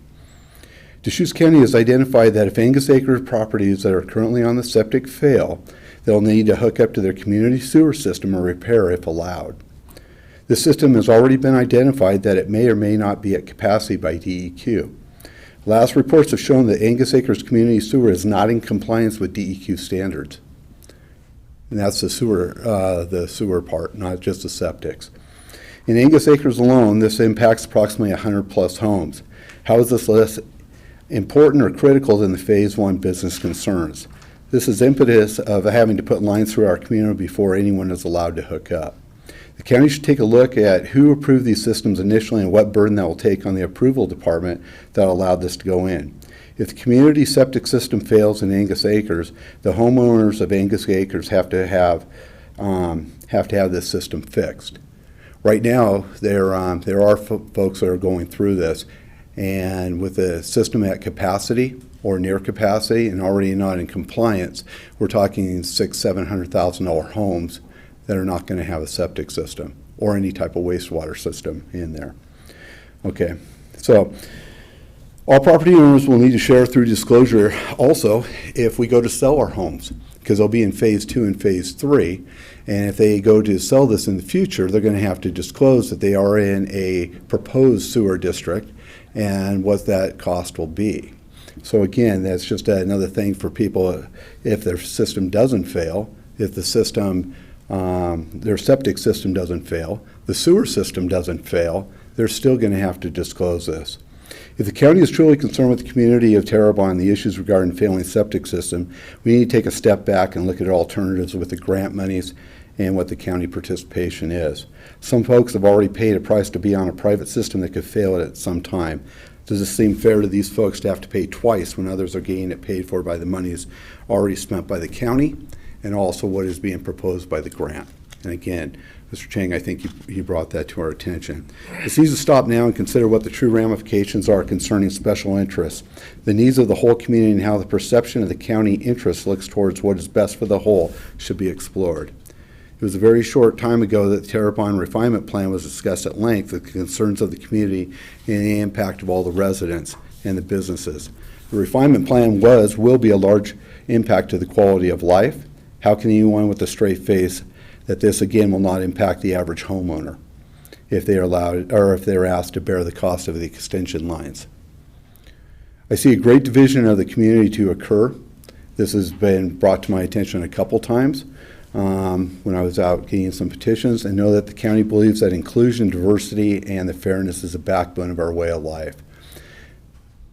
I ask you to take a look at the perception this endeavor is projecting. A grassroots effort has already begun to not boycott the plan, but to come into this and say, why are we not doing inclusive and putting all the infrastructure in throughout all the neighborhoods, throughout all the businesses, and doing that initially before we start just hooking up for a Phase 1. Most of the residents in Terrebonne are either working lower-end wage jobs or on a fixed income, such as myself being retired. And cannot afford to have to do $100 or $150 a foot when we've already heard that 18 inches down it's pure rock, and they're going to have to drill, and they're going to have to put the pipes in the infrastructure for the other places. So again, I don't think this will be, when I say the boycott thing, is not boycotting what we need to have a system in. But I don't think we need to look at the bear of it being put on the taxpayers that own residential property in the other areas of the community, having to bear all that cost. So again, I'm more than willing to answer any questions on this. It's just, I do know that there is some huge concerns out there. I think you could, if you start looking at if our own sewer system out there in Angus Acres is up and about, it's great, but I'm also on a regular septic.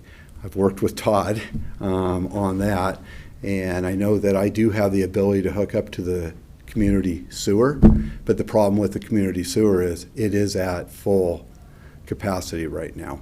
And so being able to hook up to it and actually do it is probably not going to happen. And so what do I do with it's not a money's money. What do I do with the $750,000 piece of property that has the infrastructure all on there if I don't have sewer? I am no different than any other person. So I'm more than happy to answer any questions, and I do appreciate you guys' time and being able to share this. I do hope that you guys will take that into consideration, especially with the petitions that were handed into you for folks that don't say they don't want it to stop. They just want it to have maybe a restart and be able to look at the whole community versus just the smaller portion. Thank you, Steve. Thank you so much. Any questions? Very much. I'll just acknowledge, I mean, that we're looking to align the stars the best we can. We're looking to create something that's going to move forward. Getting that infrastructure to the Redmond system is a foundational piece to this. So, thank you for bringing up the rest of the story, right? I mean, and it's always been like this for 20, 30, 40 years. Obviously, this has been a struggle. What are we going to do? So let's work on it together. Thank you. Yes. Yeah, and please don't leave yet. So, you've raised some important questions about kind of how people in Phase C or Phase B might or might not have to pay more to hook up. But I mean, when I was just when I was just questioning Ryan, I mean, he said that everyone in Phase A is going to have to pay hookup fees. So, I don't think that. I think that clarification, sets aside one of my concerns or resolves one of the concerns that I initially had. And then I guess I'd also just like to say that of the funds that the county has invested so far, in the feasibility study, essentially, and in the pipe between Terrebonne and the Redmond treatment wetlands, that serves any of the phases. It's not the pipe between Terrebonne and Redmond and the Redmond treatment wetlands, that's not an investment that's made that only serves the people in Phase A. They're building that pipe big enough to eventually serve Phase A, B, and C. So that's, I want to just clarify that if there's any perception that the investments that the county has made so far are only serving a portion of town versus the rest of similarly the feasibility study looked at the whole of Terrebonne and then and then basically chunked it up into bite-sized pieces to build out and I would be interested if if you're right there on the north end of Phase A, I would be interested to know whether it would be possible essentially to send the petition. I believe that's what you would call this, is a petition. Send this around, for a little bit larger area and potentially add a chunk onto Phase A rather than, kind of stalling out the whole project until you can look at it in a more comprehensive way. And I'm not sure procedurally whether we're allowed to bring people back up or not. But is It's okay. is that chair discretion? Yes, I've been, So we may open up a community conversation here, but let's do it in an orderly fashion if we do that. No, I would like to respond back to that. I agree 100%. It's not to stop anything. It's just to reevaluate the whole thing. And it was nothing to do with the county funds going in there. You've got to bring the trunk line in. I understand that. But where it is the hookup fees, and I'm not 100% sure on this, I believe the hookup fees is when you actually hook up. It's not putting in the infrastructure that goes with it. And so when they're looking at, if the county's going to, we looked at it, the $5 million with the initial refinement, I believe it's $10 million that were given to ODOT now. With that, it was, what are you giving back also, ODOT, to make the project right? And I looked at that as, some people have, if we're getting grant money, not the county money, the grant money, is it self-serving just a small section of the thing, or should it be serving the whole community? When everything I've heard so far has been the community of Terrebonne, the residents and the businesses of Terrebonne.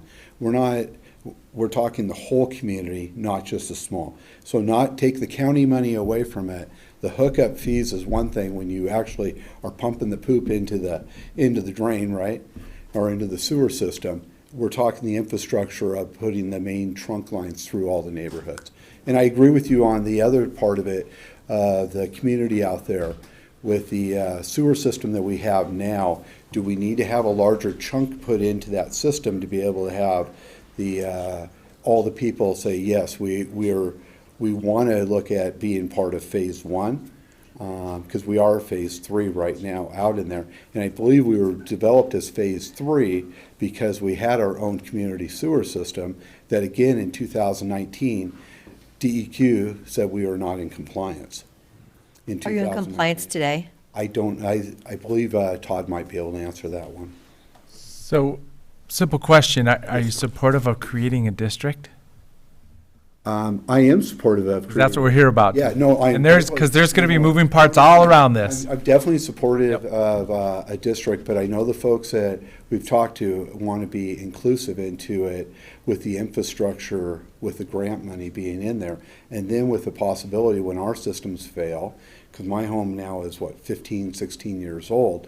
When my system fails, I have the same, or we have the same ability to hook up right then with the infrastructure being part of the initial grant money.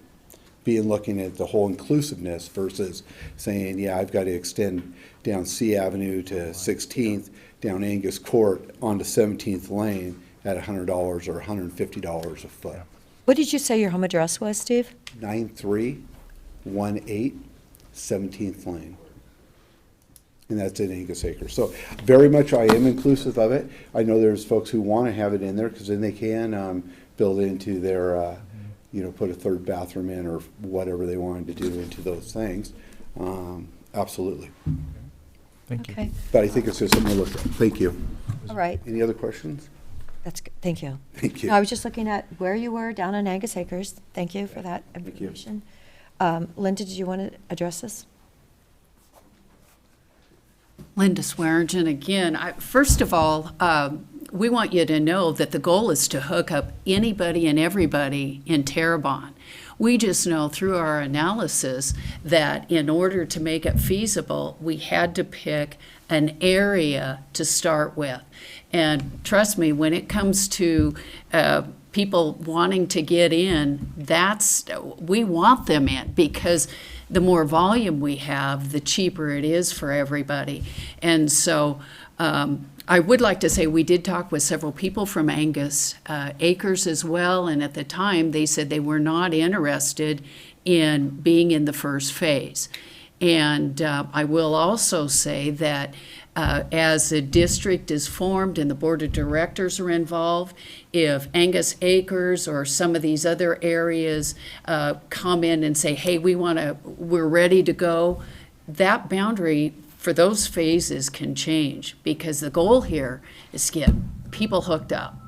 We're not trying to not hook the town up. We just know that it's only going to probably happen in phases. So,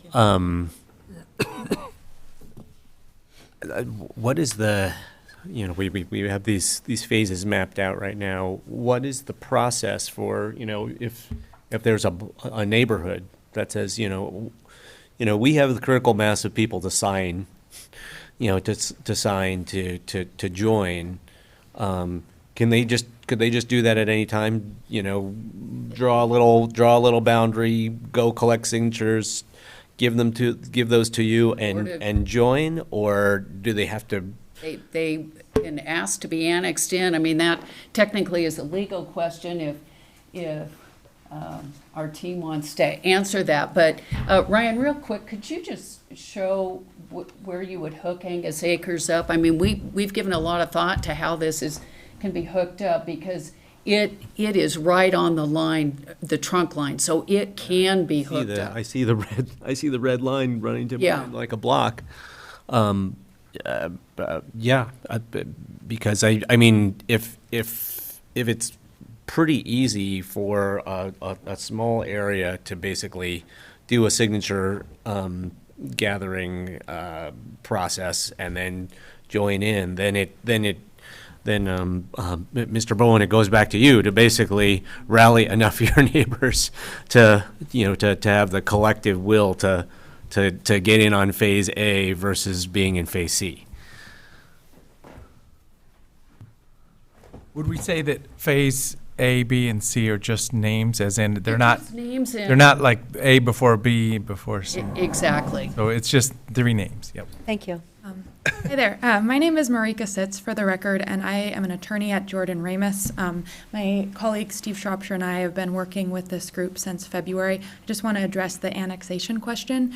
So that process looks a bit like the formation process, but what you would see is the folks in the area that would like to be annexed would put together a petition and go through a process similar to this one. And ultimately, there would be a vote by those folks within the area to be annexed, whether or not they would like to be included. The board of directors of whatever the current boundary, whatever the current iteration of the district is, they would not be making that decision. It'd be the folks within the parcels to be annexed who would make that call. And then, of course, should that group vote to be included in the rest of the district, be annexed, then those folks would have the ability to serve on the district board. They would be a part of the district. So the existing board wouldn't have to bless or approve the annexation. It's just a question of a critical mass of signatures from within this new territory. First signatures and then votes, ultimately, in an Okay. election process. Got it. But votes by the people in that Correct. block. Great, thank you. So considering this is government, what if Angus Acres really wants to do this as soon as possible? How long might that take them? Do you have any kind of an estimate? This process has taken a bit longer. Formation's not quite as common as annexation. I think the county has dealt with annexations more often, and so my presumption would be it'd be a bit more straightforward. I don't have a great estimate. It also depends on, I think, the desire of the folks on the ground who are willing to make it move, go out, gather signatures, and get it done. So, a couple months probably is optimistic, but it'll depend on a few factors. Okay, thank you, Marika. Dave, you've watched quite a few annexation processes. Yes. Move forward. Do you have any insights on kind of the time frame, that the minimum or maximum time frames that something like this might take? Yeah, I'm not sure with the election component, that would be the issue that would address the timing on that. And so I'm not sure how quickly a special election could be held, or if it would push to certain identified election dates already. I don't know, the clerk was in the room. I don't know if he's still here, but he might be able to speak to that issue. But So are we talking about putting this on the November ballot? No, next May. currently, no. Okay. Next May is I believe May, that might be a March special election if it were to go in March, but.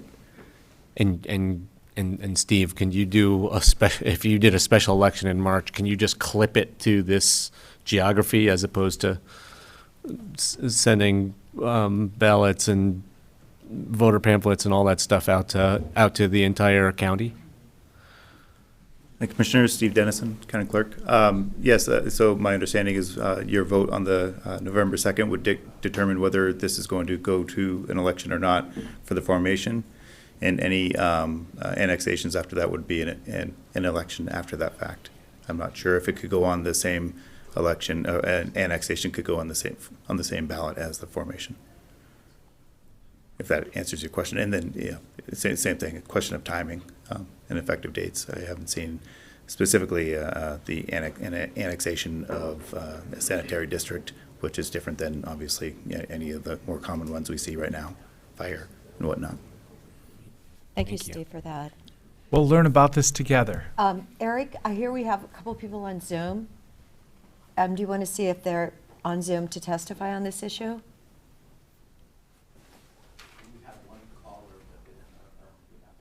Okay, could we do that, please?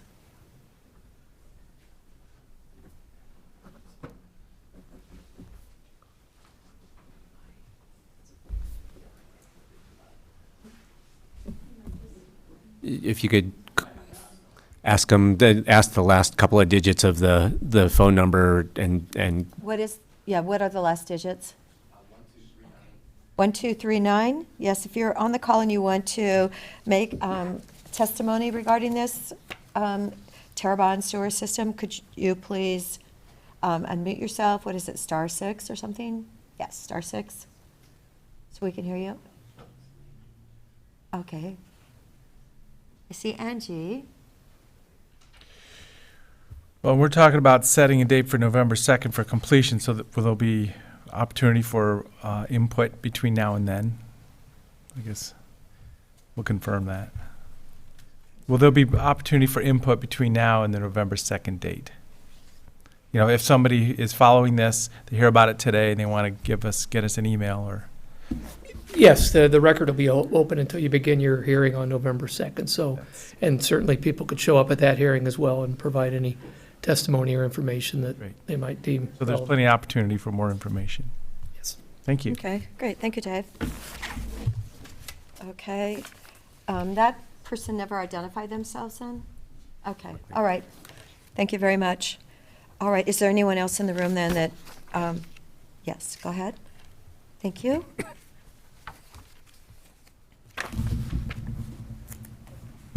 My name is Mike Walker. I live at 3711 Northwest Povey Avenue in Terrebonne. And I have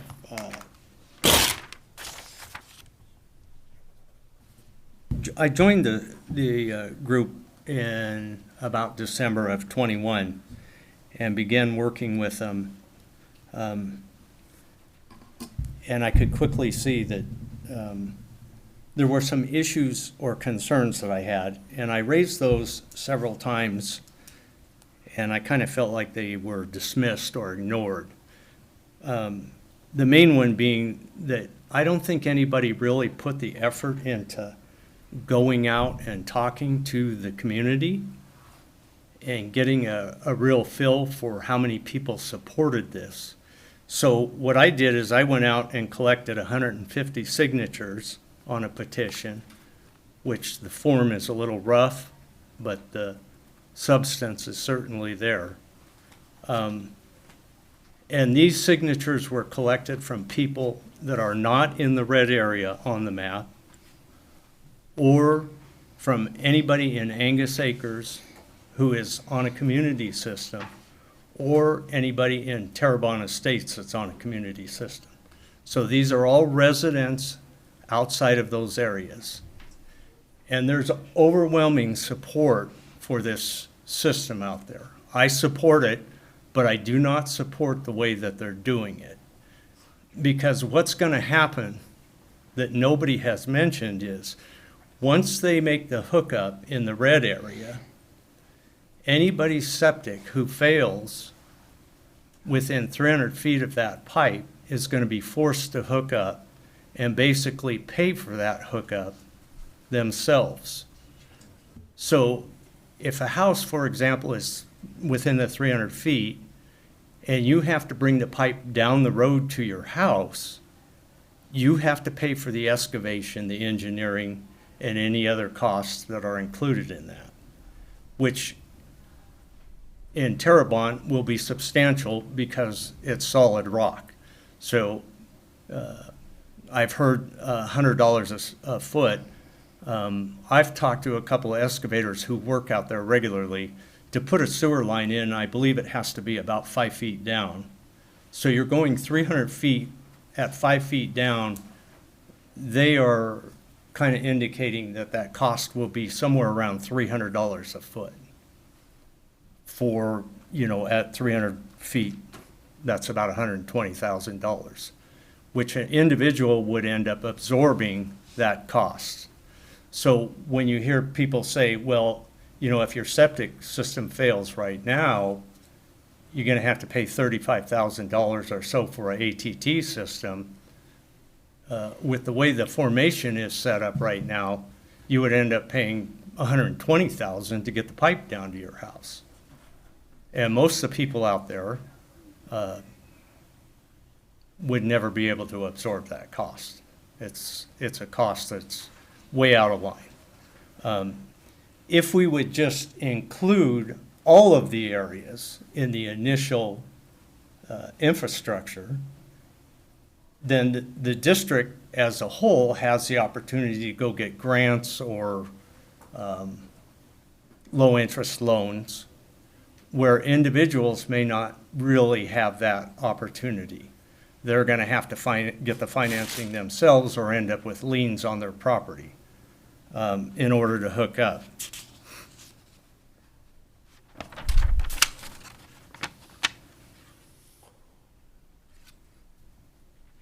There was also a letter that was generated by DEQ. It's not dated, in which there were $15 million from apparently the American Rescue Program. And that money was specifically marked for people to make connections from their house to the line. And it was money that could be used as grant money if you qualified for it. Apparently, nobody bothered to make much of an inquiry into that, or why we didn't have that money maybe set aside, or a portion of it set aside, so that we could use it at a later date.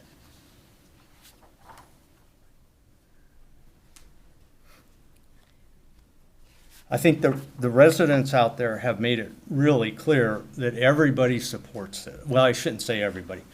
Of the 150 signatures that I've collected, I've had 4 people tell me they're not interested in it. So what we would be asking is that rather than just doing the business community and understanding that it would have to be done in phases still, but include the entire Hillman subdivision in the initial application process and formation, not exclude those other 2 areas, phase B and C. That would be the purpose in requesting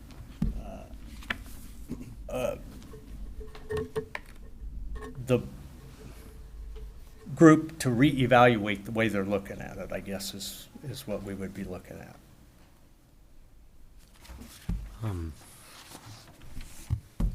In addition to that, as Commissioner Chang raised the issue with the EDUs, I have some real concerns about the way that those are being done. If you have the way that the SDC charges are determined is you take the construction costs and you divide it by the number of EDUs. So if you do the area in the red and you take the 160 and divide it into that, it makes the SDC charge about $18,000 per EDU. But what they've done in the economic feasibility statement is they still took the 1,054 EDUs for the entire Hillman subdivision, and they divided that back into the construction cost for only the business area. So it gets the SDC cost down to $6,300 a EDU. And my concern is this is exactly what the Terrebonne Water District did years ago. And then their initial SDC charge was $2,200 a unit. They did a 5-year review, and at the end of the 5th year, they realized they fell short because they didn't get the connections that they needed. So they hired an engineering firm, and they came back out and reevaluated it, and they upped the SDC charges 250% in order to make up for that lost revenue from the lack of hookups that they got, even though they projected that they would get those hookups. They didn't happen. So they were short on money, considerably short on money. So they ended up having to raise them to $7,700.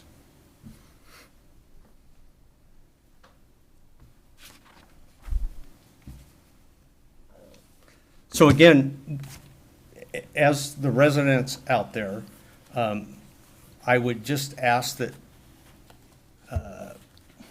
I'm not opposing, and I don't think many people oppose the sewer connection. I think they're opposing the form that we're using to get it done. And a lot of these people are very concerned they're going to get stuck with a huge bill down the road, either with SDC charges that are shortfalls or direct cost in making the hookup as individuals rather than as a group.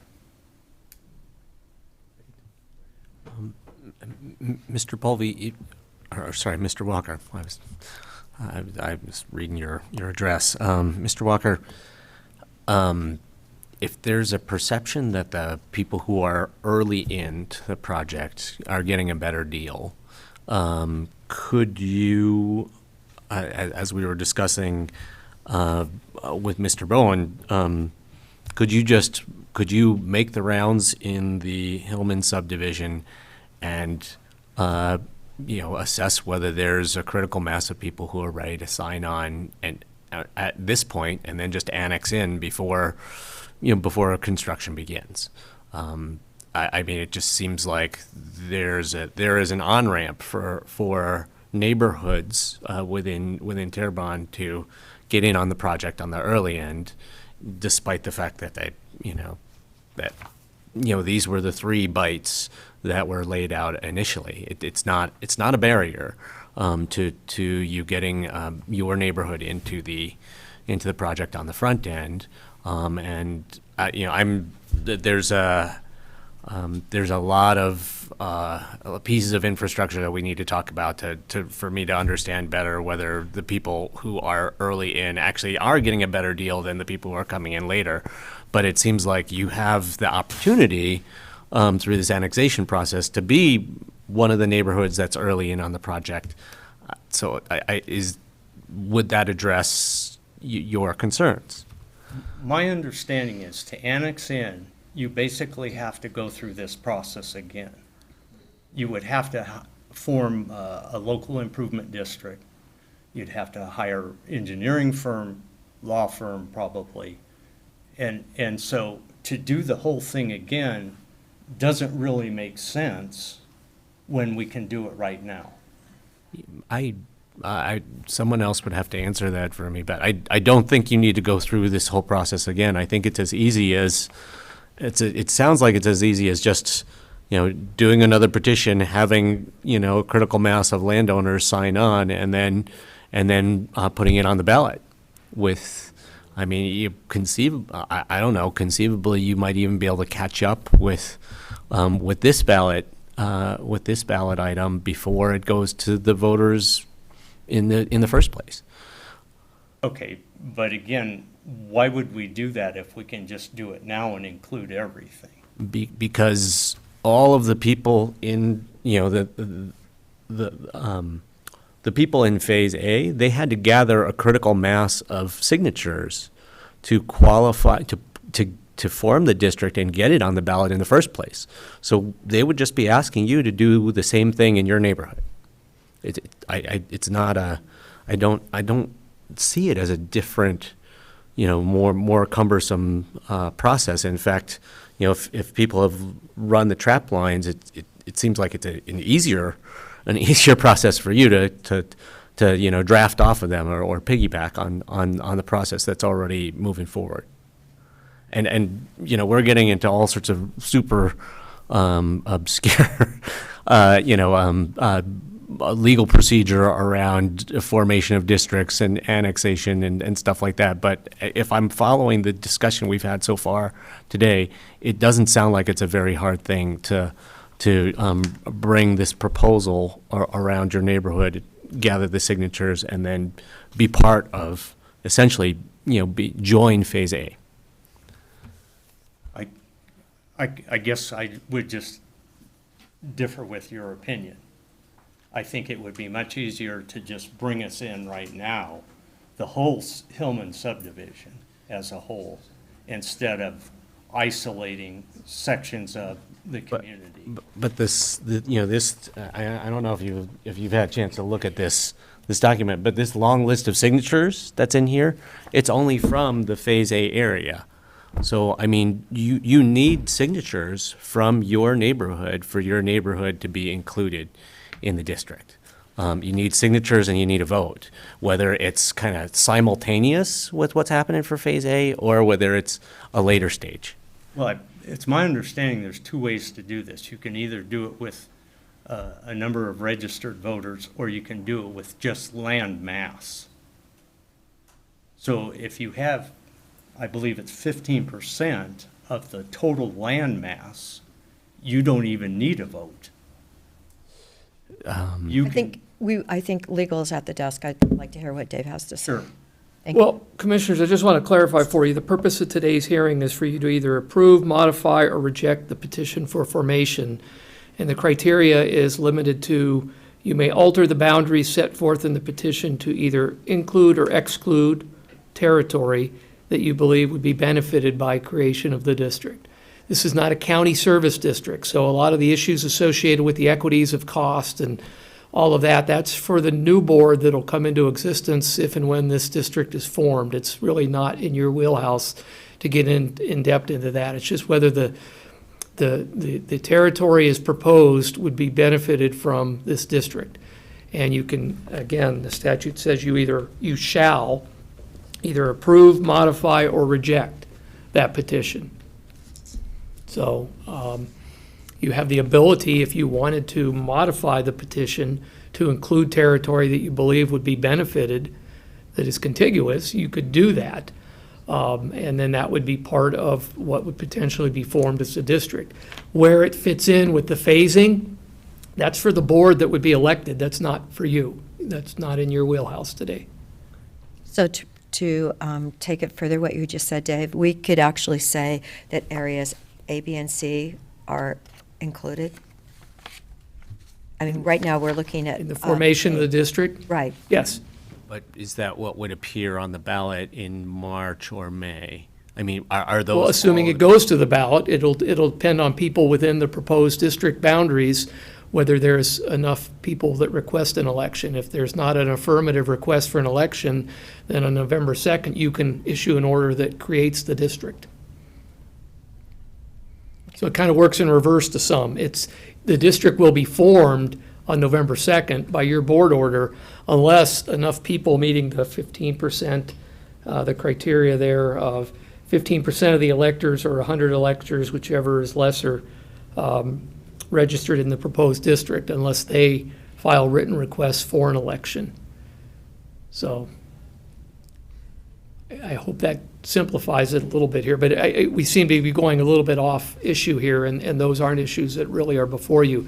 Really, the only issue before you is whether or not to approve the formation of this district with the boundaries that have been presented to you, or whether to modify that. The boundaries, not how the payments are made and when they're made, and certainly not the phasing of how the system will be built out. That's going to be for the new formed district and their board to address. Okay.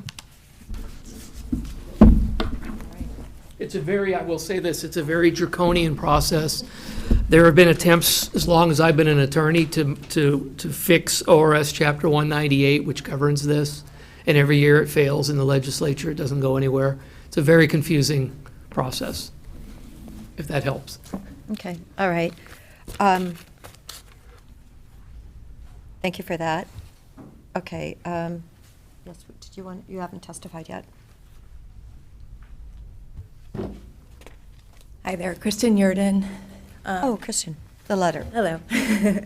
400 Northwest Smith Rock Way. And I just wanted to clarify on the DEQ financial funding that came available in the last year. We would like to pursue that money, but we can't pursue that money until we actually are a district.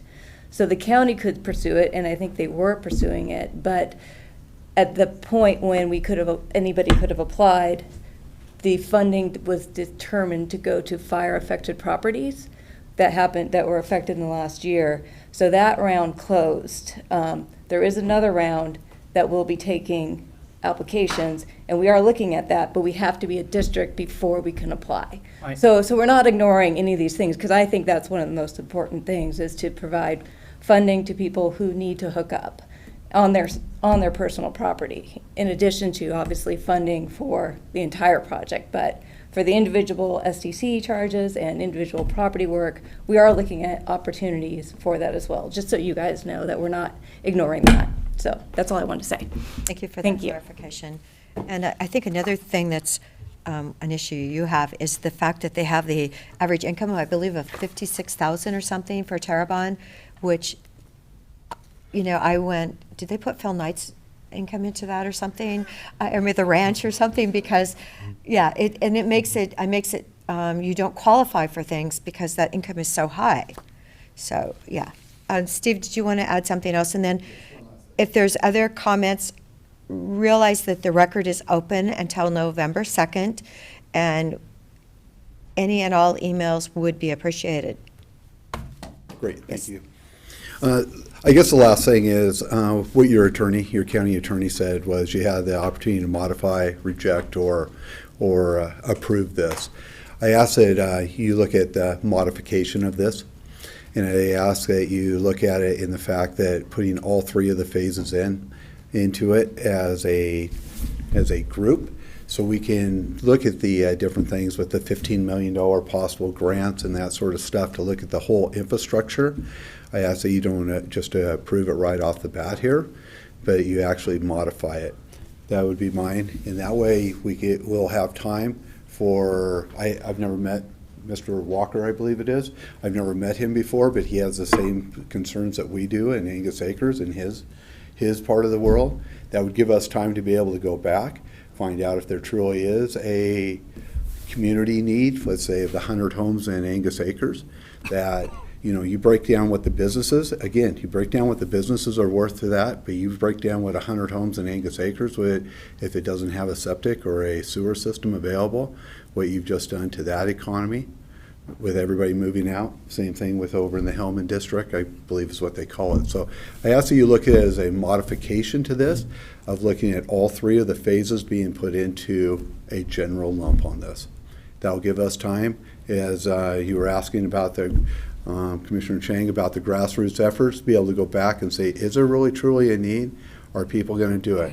My next door neighbor is going through the Advantage system or whatever, and his system is having problems already, and he's dealing with the county and DEQ. That's where I found out we're in non-compliance, is he has a real concern. He goes, what do I do with my home if I can't have a septic system? And he gets condemned. So you're saying today your system is in non-compliance? Not mine, next door neighbor. Well, your next door neighbor, Yeah. but with Angus Acres? Yeah, Okay. he's starting to go through that system, and that's where he found out DEQ was in non-compliance just of that. So I ask that you look at this as a modification at this point, to be able to look and say, how do we put all three of them in there, and let us give us a little bit of time to come back with you guys and be able to go from there. Thank you. If I could just say, I think the idea of a modification is very interesting. You know, there's clearly people in Phase C or Phase B areas who are interested in joining, getting in on the system early. If I followed Dave correctly, though, the risk is essentially the more residences we put in this modified proposal, the more people who have the opportunity to challenge the formation of the district, and then it would have to go to the ballot. And the thing about the existing area is that we know, because there's all these signatures, that this idea has been shopped really hard in those neighborhoods. So I guess for me, I wouldn't necessarily want to vote in favor of a modification expanding this until the neighborhoods that are asking to join have demonstrated that they have a critical mass of interest and support. And I don't know exactly what that looks like, but very open to hearing that. But I would want to hear it from a critical mass of people in specific neighborhoods that they're interested, rather than casting a big broad net and trying to do phases A, B, and C all at the same time, because I think that the more people we include that we haven't talked to, the more risk there is that someone's going to challenge and slow the process down. It's my understanding there's about 523 total homes out there. So if Mr. Parker collected 100 signatures in the area that's red, and I have 150 more in the area outside of the red. That's a substantial amount of signatures. There's a number, We had showed 344 lots in Phase B and 261 existing and future lots in Phase C, and that included future too. But they're not all developed. Right, I'm just future talking- and existing. Right, I'm just talking about the houses currently, right now, though. It's my understanding there's about 523 residents. So if that's the case, and Mr. Parker got a petition with 100 signatures on it, and I have a petition with 150, that's 250 signatures or homes, basically, out of the 523. I would say that's quite a bit of support. Dave? Yeah, I might just, in trying to answer Commissioner Chang's question, I'm not, legal's not privy to what their motivation might be to where the district, proposed district lines are being drawn. You can draw your own conclusions on that. I would suggest, though, if the board is inclined to potentially consider modifying the proposed district, that maybe you continue this hearing to another date. I don't really believe you have the wherewithal to attach properties based on what's been presented to you at this point. It'd probably be better for a discussion between the folks that are proposing to form the district and the folks today that are saying, hey, what about us? They may still come back with the exact same proposal to keep the district as it is for perhaps the very reason that Commissioner Chang identified. I don't know. But it would seem a little ad hoc for the board today to be including additional areas in the proposed district boundaries just based on what little information's been presented to you. These folks have spent a year or two, they've done the feasibility study, they've worked close with Chris Doty, so I suspect there may be some other reasoning why the formation is. But I just want to emphasize, your charge is relatively minor or small or narrow today, and that is either approve it, you either approve the boundary and let it go forward to November 2nd as it is, you don't approve that boundary, or you modify that boundary.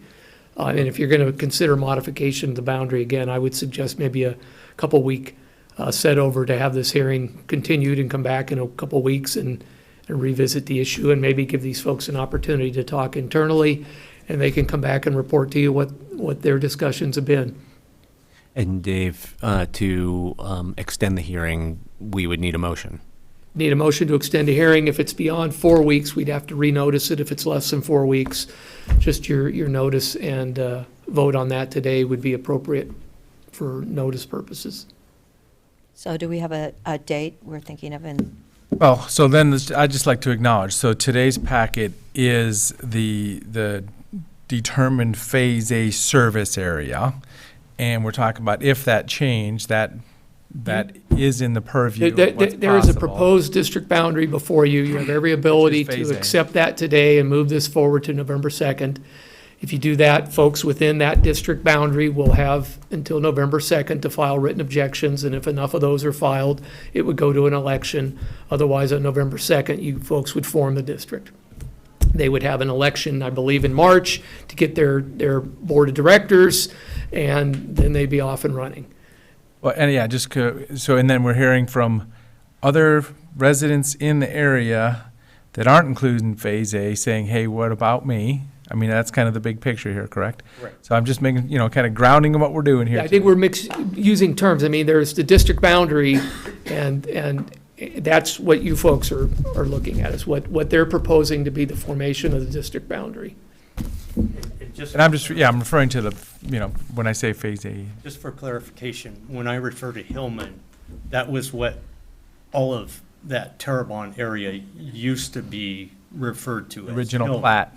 Right, in 1909, I think. And that's what I referred to at the very beginning. It's an urban unincorporated community.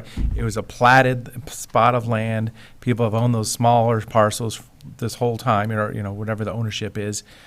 And that's what even gives us the opportunity to talk about sewering, because mostly you don't do it in rural. So. Right.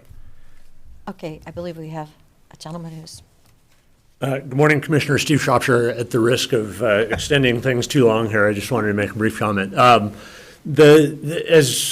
Dave mentioned, the district formation statutes are arcane at best. And the question of an amendment of the proposed service area is covered under 198.805. And basically it says that at the time of this hearing, the board has the option to consider whether the boundary is appropriate based on criteria prescribed in a different statute as to whether that property could be benefited. And that statute, frankly, it's 199.462 is the statute that you look to in terms of what your criteria are. And it's not particularly helpful. It's somewhat vague. And it talks about things like the local comp plan for the area, economic, demographic, and sociological trends, projections pertinent to the proposal. So it's not a specific set of checklist type of items, but it is to County Council's comment. A continuance would be, I think, appropriate if you were going to consider a modification, because there are many factors that have to be considered. And frankly, I think the Sewer Advisory Committee, as Ms. Schweringen pointed out, would be thrilled to have as many connections come on board as possible. But the petition that's been filed follows the statutory requirements, which includes a detailed economic feasibility study. And that includes a certain infrastructure existing within a certain area of the proposed district boundaries.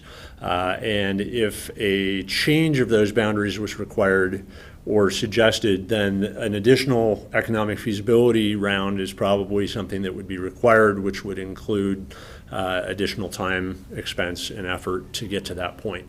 An annexation, by contrast, is by petition, or the district board actually of its own accord should propose an annexation of area. But that ultimately goes to an election that is put to the voters of the territory that is slated for potential annexation. And so at that time, that's where you think about the economic feasibility going forward of those extensions and such.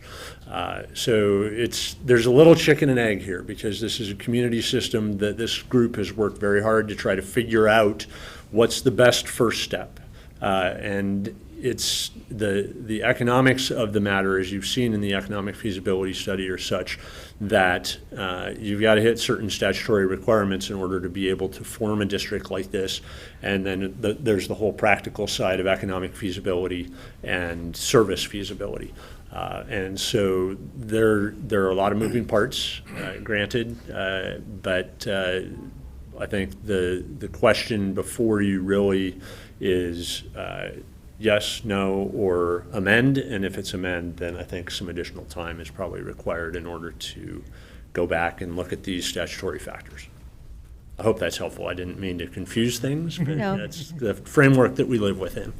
Thank you, Steve. Thank you for stepping up. And Chris, I was wondering if we were going to. And I would assert that we're at a yes or amend phase, because, I mean, everybody's saying yes, that's what we've seen. So I don't know that there's three choices. We cannot it's two. stop Yep. this from happening. So we just. Yeah, so I just, and apologize for jumping up, I just wanted to provide some kind of behind the curtain discussion or just awareness of the strategy of why there's a phase A, B, and C. And sensing some anxiety of the folks here in the room and wanting to kind of get this out there today, we might as well just talk about it while we're talking about it. So with phase A, there's near unanimous support, near unanimous desire to hook up to it in the near term. That's what makes it pencil. With phase B and C, the thought would be that those areas also get the infrastructure, but, is there the willingness to hook up in the near term? And, there's desire for sewer, certainly, because people sense that, but are they willing to pay the SDC and then incur a $60, $70, $80 sewer bill immediately? And it was the strategy of, people will ultimately have to answer that for themselves as to whether or not they'd be supportive of, bringing in B or C.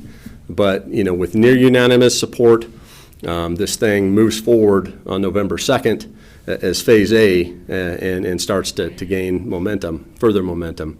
Bringing B and C on board, people will certainly, have to ask themselves, are they willing to be as committed as the folks in phase A are to connecting when they have not near the problems that you see in the commercial areas.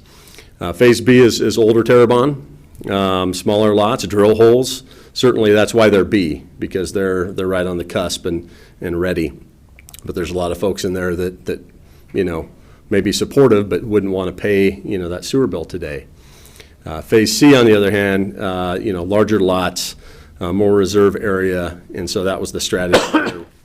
And really, it was, where can we get the most unanimous support early to get this thing going and not risk it being called up for an election and have it go down and lose all momentum. Get it coming in Phase A, make it wide open, design the infrastructure to accommodate full build-out of Terrebonne. There's no upsizing of the line necessary to get out to the Redmond treatment plant. Certainly there's the perception that A's getting the good deal here, but the reality is, without Phase A stepping up, this thing could die on the vine, just like it did in 1984, just like it did in 1999, and then what can the community do? And so I just wanted to get that out there for the board in your consideration of maybe moving the boundary, is that's the risk that's coming in here. It could potentially, go away via vote because, folks don't want to necessarily hook up and pay that right now, even though they may be supportive of it. You're basically voting a pretty substantial utility bill on yourself and hookup fee. So Chris, tell me then, we're looking at Phase A, but you're telling me then that they're going to build the line, the permanent lines are going to go underneath to those other A, B, and C? Is that going to be part of what's happening in A? No, in A, the A will be connected to the Redmond Wetlands Complex. Right, yes. B, but that line will be designed with capacity to serve the entirety of build-out of Terrebonne. And so B, can hook into the system without having to add capacity anywhere else in the system. They'll just hook into the piping that's designed within A and extend it further into B.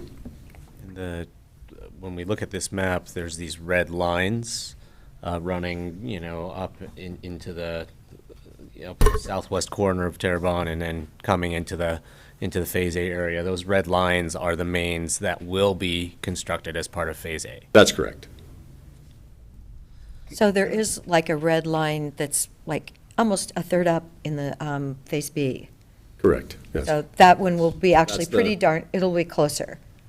Yeah, that's where B will connect, into and into the various neighborhoods. It could happen in mass. It could happen in onesies and twosies, and incrementally extend through an annexation process as well. If I could just say, if I could just say, there's a real need to have a district formed as soon as possible to access the grant and loan funding that is available. The bipartisan infrastructure bill that was just passed by Congress, that is a massive influx of funding, and it will not be around forever. So we really need this district to be in place and functioning to be able to secure some of that. It's in the room today. There are, we have a whole bunch of champions of the sewer system, and I think there's a perception that we're competing with each other. But I really hope that we can come out of the room, go have some community discussions, and figure out how best to move the district forward. To get the district formed as fast as possible so that you can start securing some of those grant and loan funds to serve everyone, the phases A, B, and C.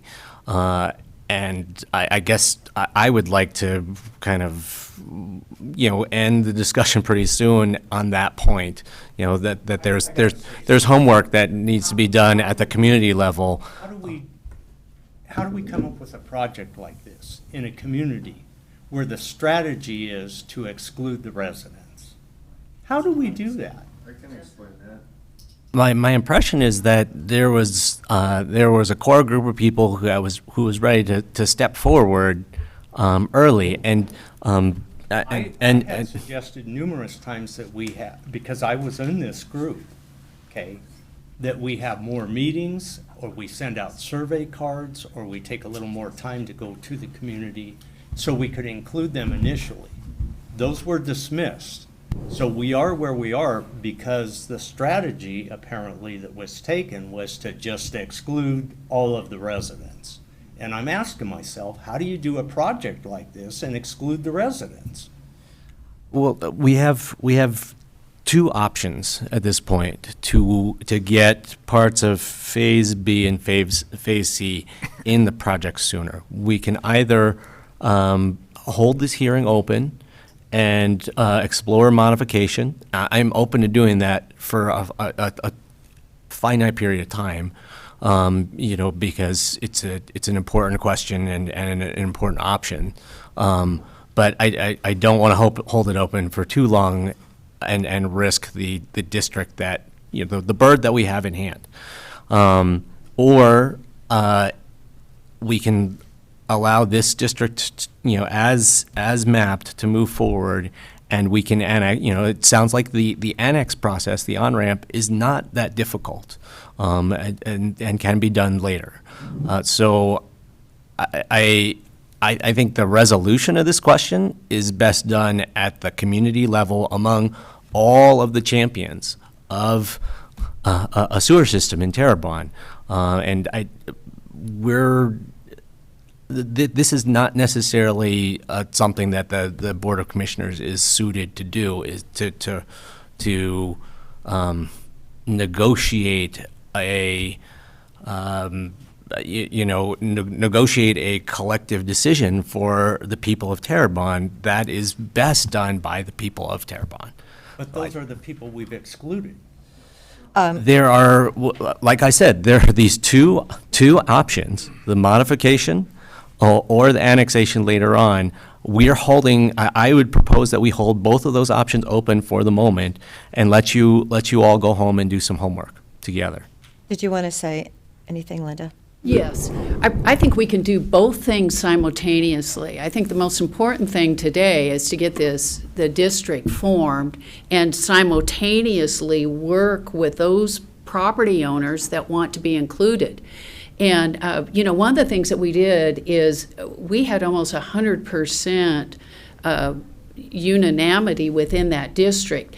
And so as we phase this out, we want to have the same thing as we expand these districts so that people want to come in. They're not going to be opposed when they get an SDC bill. We want them to hook up because that's the goal. And so what I would propose is that you move forward on this and then allow us to work with the areas that want to move in. But what that's going to mean is those people are going to have to sign their name saying they want to come into the district. Now, fortunately, there's enough time to be included and to have some synergy within the construction process, so you don't miss anything by annexing in. But I can just tell you from being involved in lots of sewer projects, when people have to sign their name on their property saying that they're willing to hook up, to pay an SDC charge, and they're not going to complain.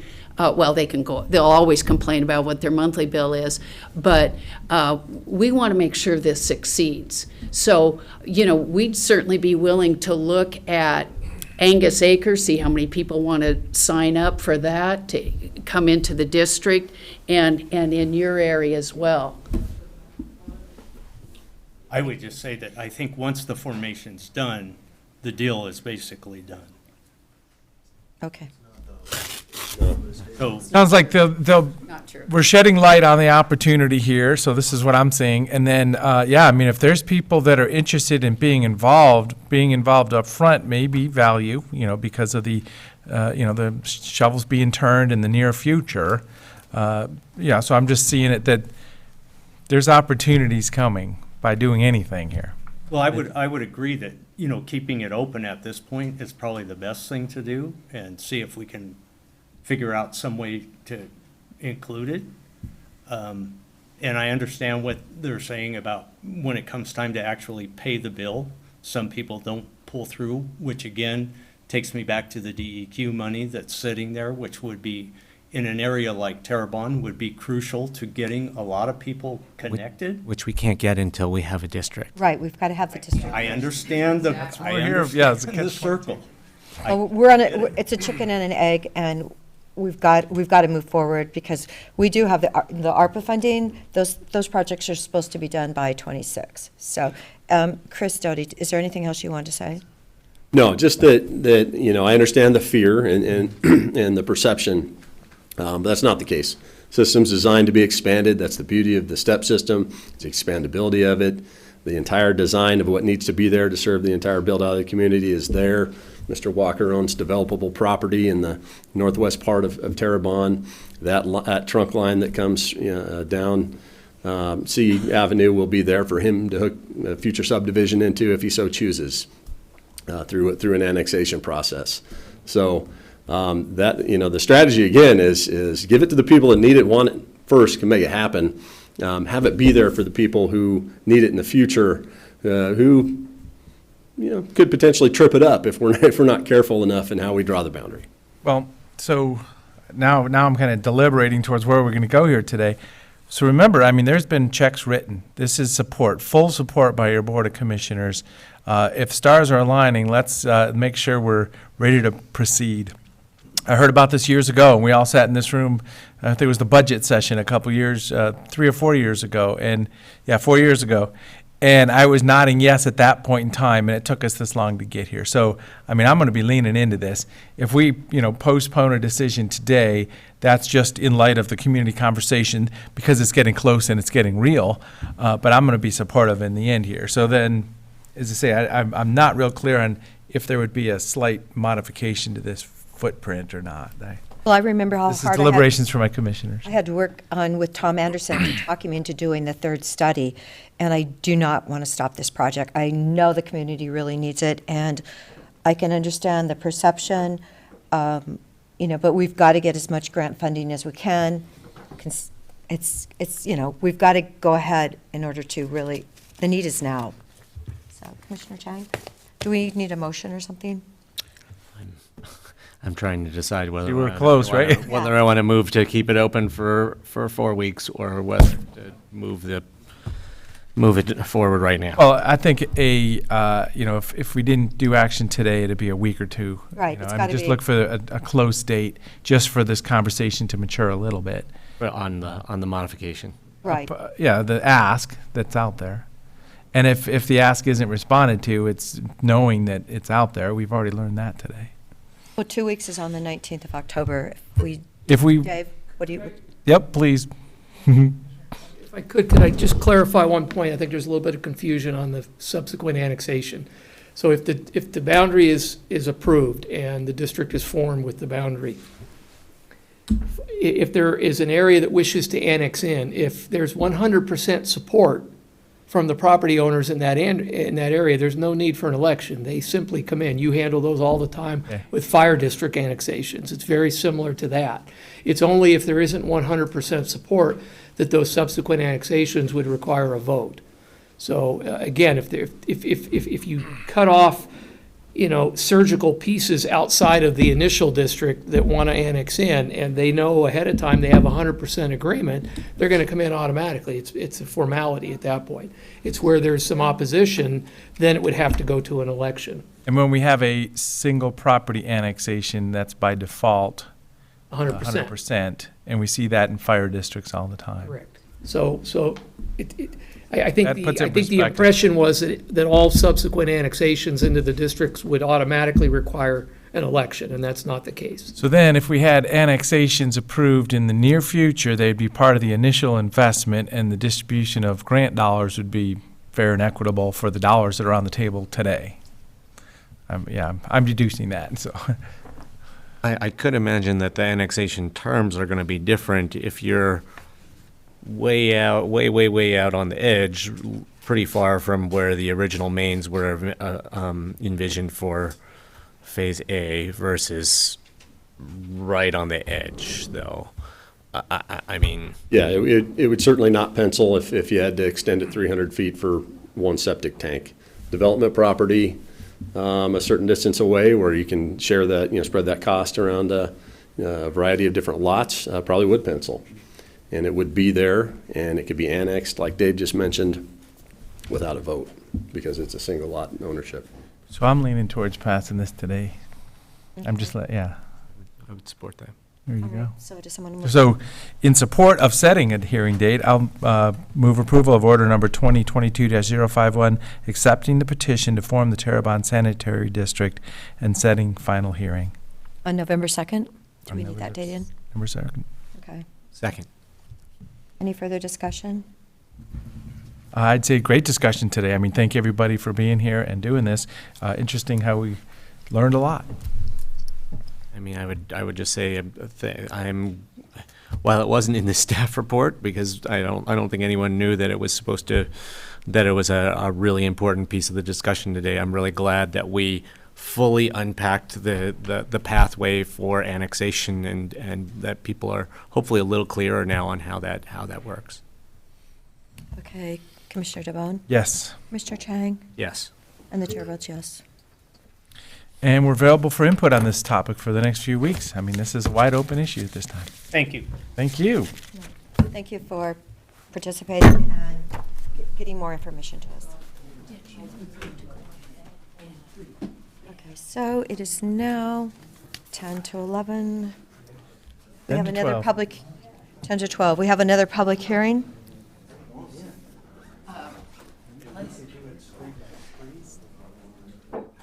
So, Madam Chair, I'd just like a moment to acknowledge Commissioner Scar from Tillamook County has joined us in the room. We got to spend time with her in Pendleton recently, and we crossed paths there.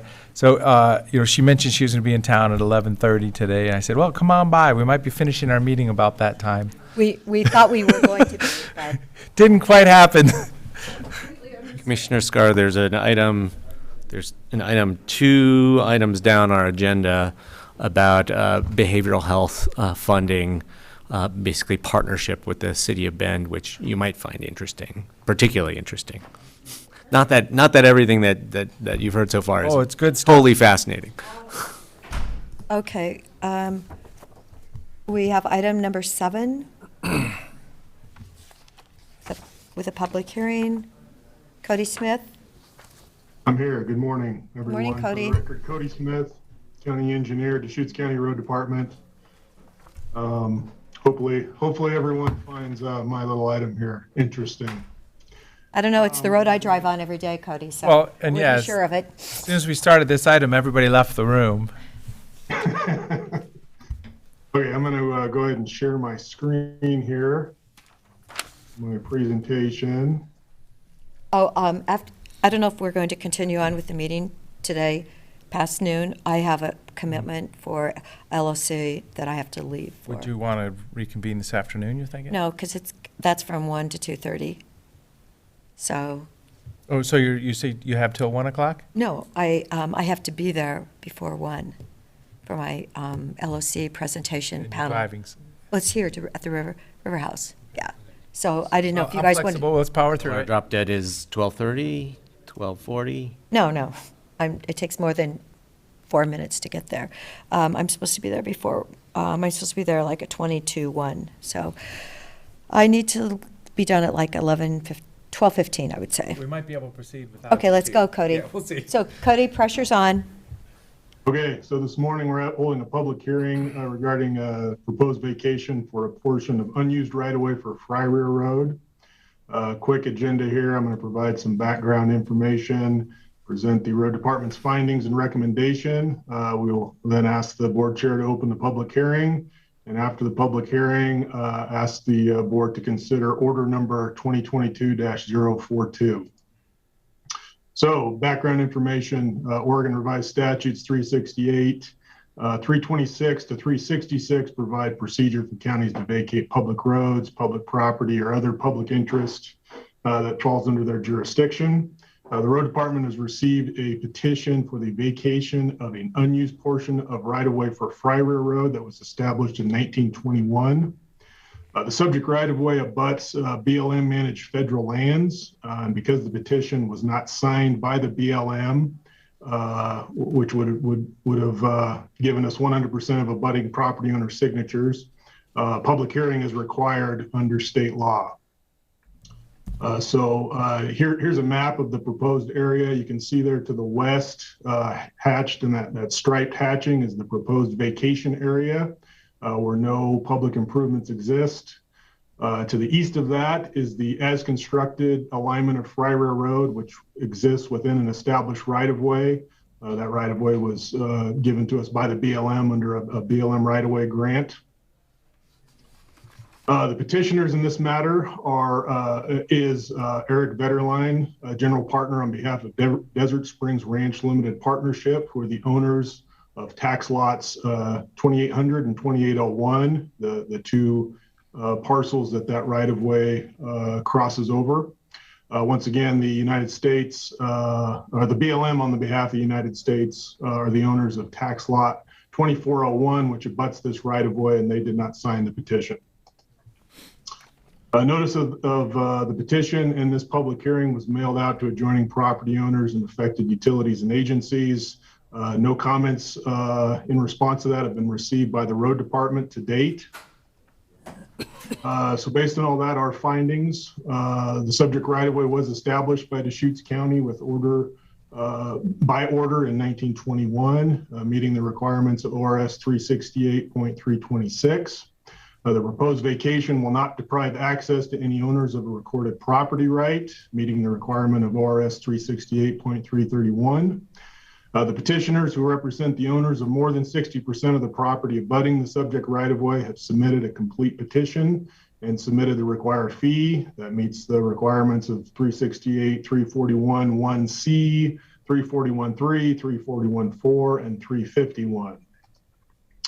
So based on the findings just given, the road department has determined that the proposed vacation is in the public interest. The road department recommends that the Board of County Commissioners approve the vacation of this unused portion of right-of-way for Friar Road by adopting order number 2022-042, subject to the following conditions. One, that no opposition to the vacation is reported to the county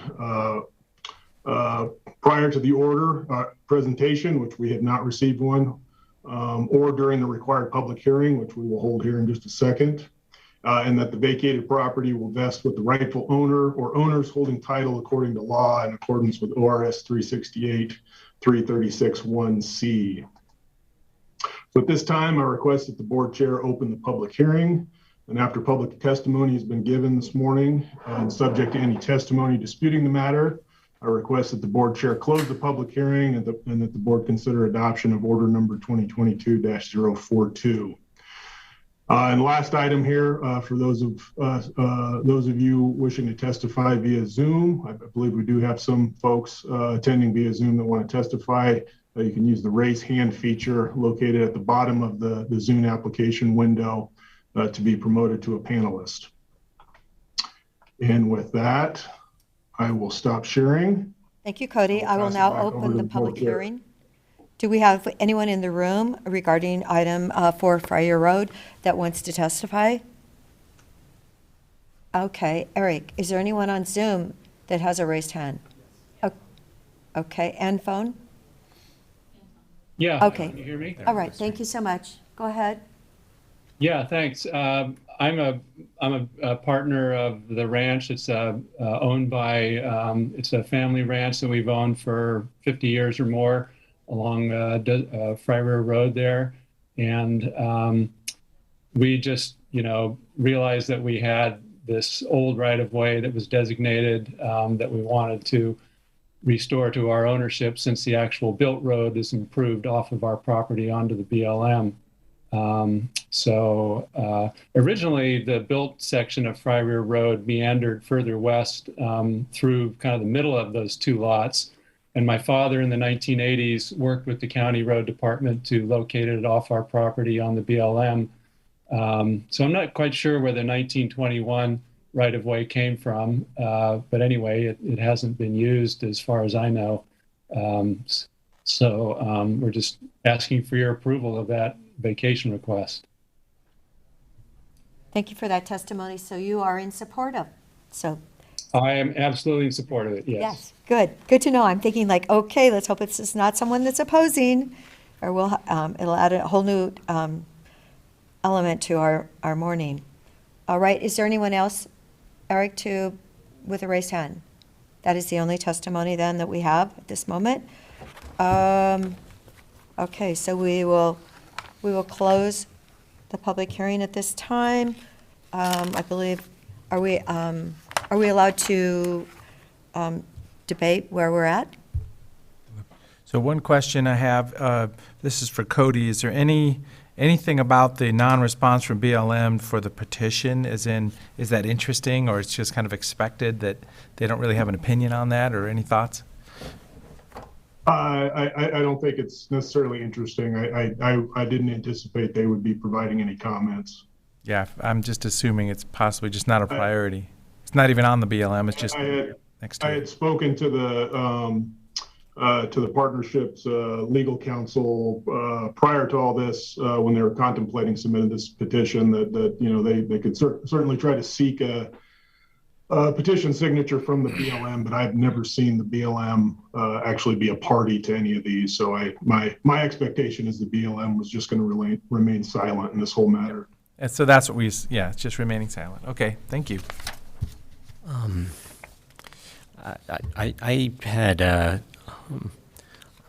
I guess, a small concern or interest I wanted to share on this issue. So, the county does own quite a lot of pieces of currently unused right-of-way like this.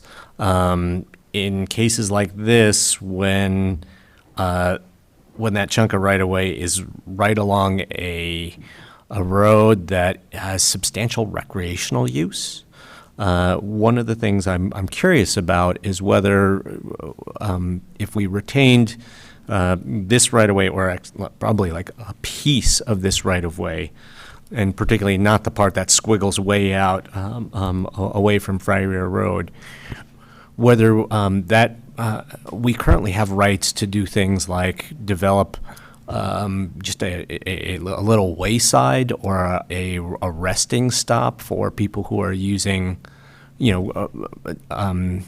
recreationally using Friar Road. If we are allowed to do that, I would be interested in exploring that, kind of carving out a small piece of this right away to retain. And then in other cases, I could imagine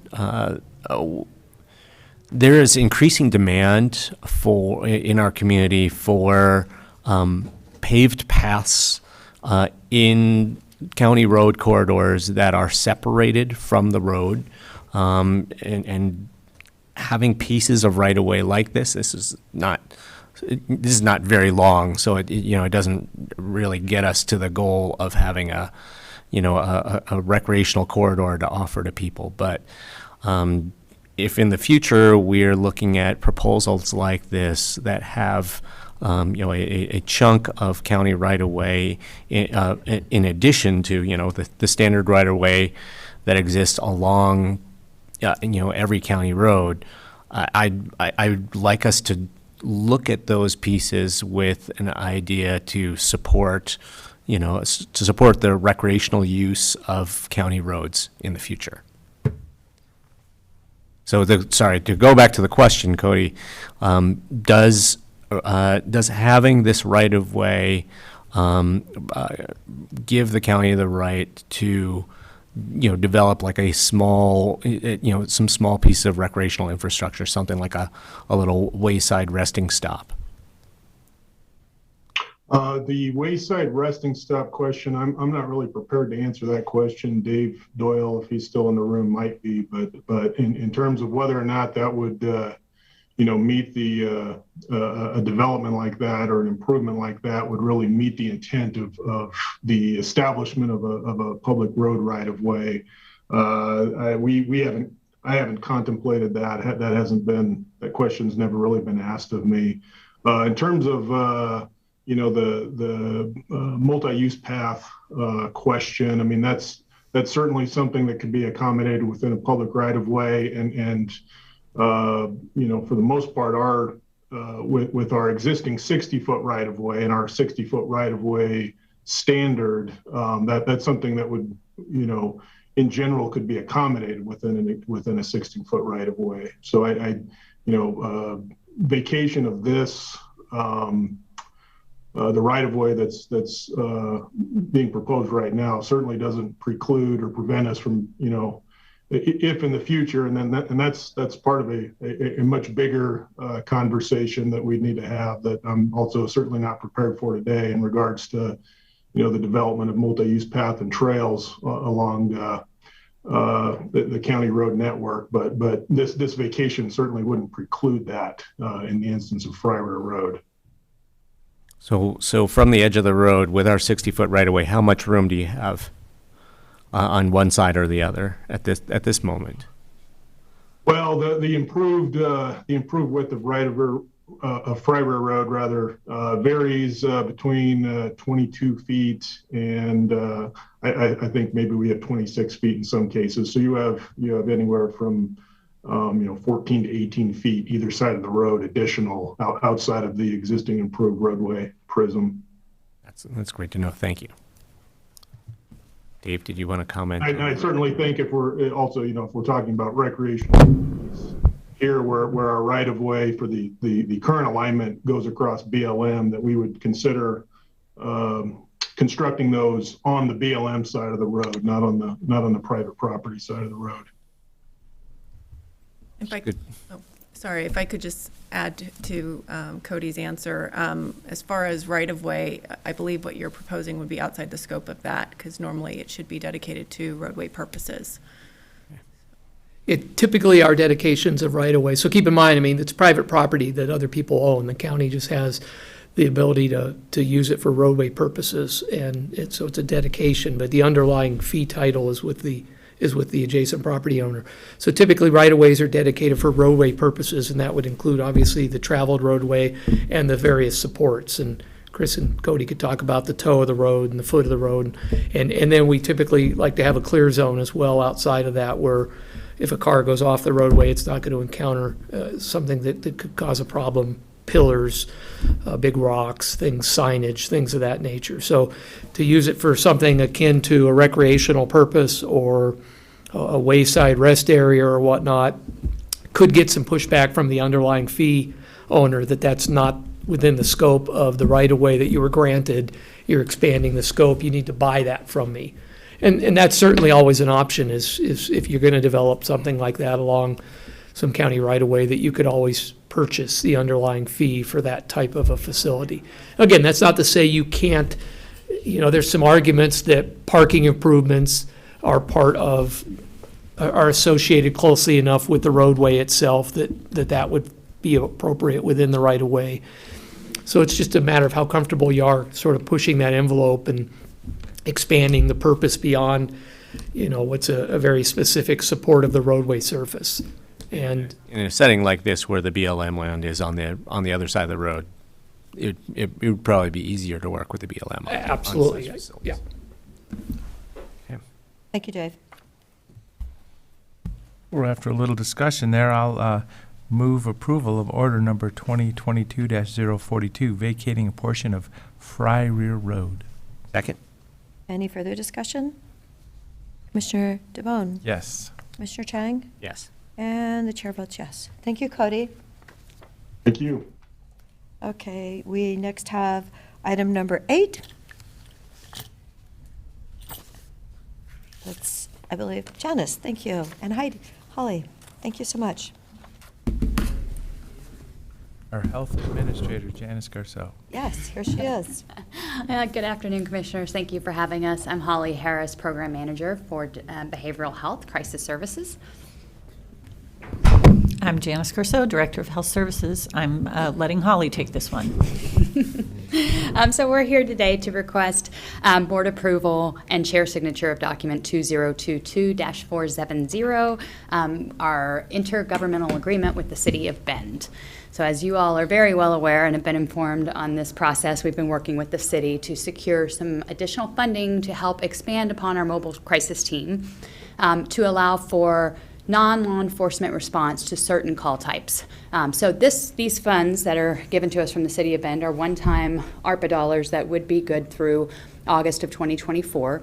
And what it will allow for, and it's in the IGA for you to sign, is it will allow for one position that will be added to the mobile crisis team.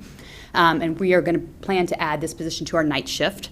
And then it also helps contribute to the supervision of that staff person, as well as some contribution to the stabilization center, because as we know, we can respond to crises all day long, but without other resources to connect them to, it's not as effective. And then it also helps pay for some of the indirect costs associated with that position. This will be part of a larger bucket of money that then the Oregon Health Authority will be giving us some dollars to add a position, several positions that will be coming. So this will ultimately help us get to the 24/7 ability to respond without law enforcement to certain calls that are safe to do so. Wonderful. And what is it, yesterday, I think you said we had over 2,300 unique individuals that have been served by the Stabilization Center since it began. So, Correct. Yes. Thank you for those numbers. Thank you. I want to express my thanks to the City of Bend for their willingness to contribute to crisis services at County Behavioral Health. We originally made this request. Our original request to them was to help us support the Stabilization Center. We have been very fortunate to receive another round of Impacts Grant funding, which alleviates the need for Stabilization Center funding for the moment. But, anytime we have a really critical, essential, fundamental service like this, we don't want to be dependent on competitive grant funding to keep it operating. So I let our colleagues on the Bend City Council know that I very much appreciated their contribution to crisis services, but I also would probably be back asking about Stabilization Center funding in the future as well. Thank you for your advocacy, Commissioner. We appreciate it. Well, it's great to know we have this, this Stabilization Center. It's a point of pride now, and it's known around the state. And yeah, you've said people around the country even call and say, "How did you do that? What does it look like?" And congratulations. So it's really exciting. Great partnership with the City of Bend to keep it funded. And this is the way it goes in the health department. And do we have money for this? Do we have money for that? We're just always going to keep moving it forward. So this is some resources to keep it rolling. And I mean, we've made a number of comments about the Stabilization Center, but I also just want everyone to be, anyone who's watching out there to be aware that this is a really exciting expansion of our mobile crisis assessment team. We will be able to respond to more and more appropriate calls that are coming into 911 with behavioral health specialists, independent of law enforcement response. And that is going to provide better outcomes for neighborhoods where the disruptions are occurring, for people who are having crises, and for the system overall. So. And just so you're aware, we have already hired one staff to add to this program through some Oregon Health Authority dollars. And we have already begun to dip our toe into the water of responding without law enforcement. I think we've done 3 or 4 of those calls already before the program's even fully developed, because there are just some really, really obvious ones that we can respond to now. So it's working well so far. Good. And how is the hiring process for these type of positions easier or harder than other kinds of positions? Yes, so these are going to be peer support specialists and case managers. So we generally do not have near the trouble hiring those positions as we do other positions. So we fully expect to be able to get a large pool of applicants that we can choose from. Excellent. So for those calls without public safety, I'd be interested in, like the generic paragraph of what those scenarios are. Just because I don't have a good talking point for, when this happens, this happens. I have most things kind of figured out with my experience, but I just don't have a feel for that. Well, I can give you one real quick example. Sure, yeah, exactly. Which is, assisted living facilities. So they tend to call 911 when there's a resident in a facility there that's dysregulated due to mental health concerns. law enforcement doesn't need to respond to an assisted living facility. So that's an easy one where we can go and respond with our team and manage that situation much more, reasonably than having a law enforcement officer show up with a weapon. See, I did. One wouldn't have thought small about it. example. Yep. There's many, many more, and I'll be happy to Yeah, write so those up just for you. as time goes on, maybe Sure. just the scenarios as they come up. Sure. I would also hope that the local public safety coordinating council is tracking the growth and development of the mobile crisis assessment team as well. So I don't know when the last time that'd be the Holly, you place made to a update. you made a presentation to them, but It's been a while. it has seems been- I like think that would be a COVID, great thing to.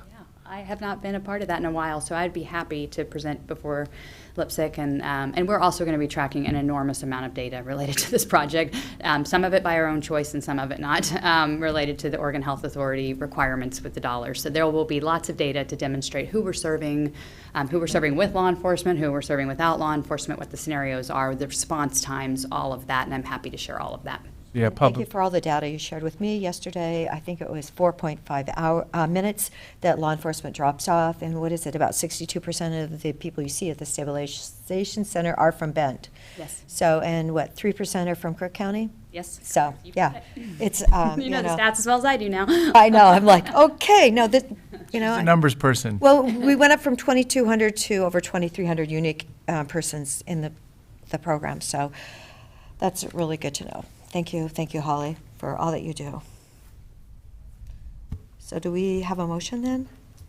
I move approval of chair's signature of document number 2022-470, a City of Bend grant agreement. And I'll second it. Is there any further discussion? Okay, Commissioner Chang? Yes. Commissioner DeBonne? Yes. And the chair votes yes. Wonderful. Thank you so much.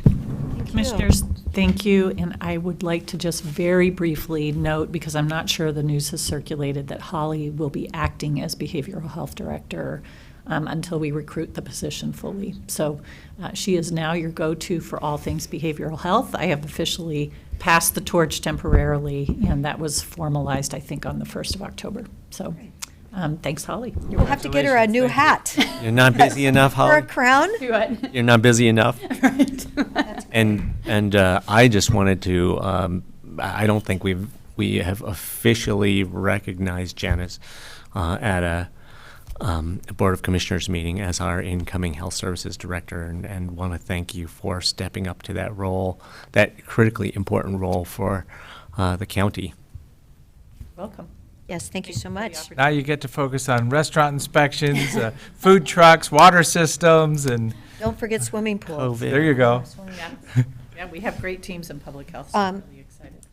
For my notes from Administrator Lilac, the open house debriefing can be put off till next week.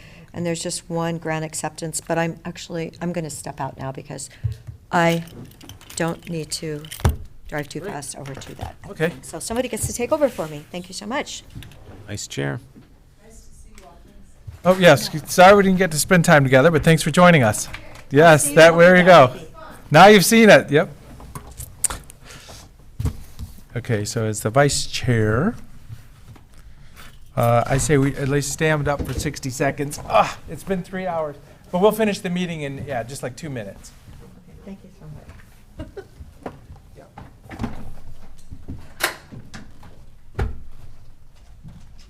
And we need to, we've got to give you just 2 minutes to stand up.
Yeah, so this is, okay, we're back to our board meeting. Item number 10, consideration of Oregon Business Development Grant acceptance.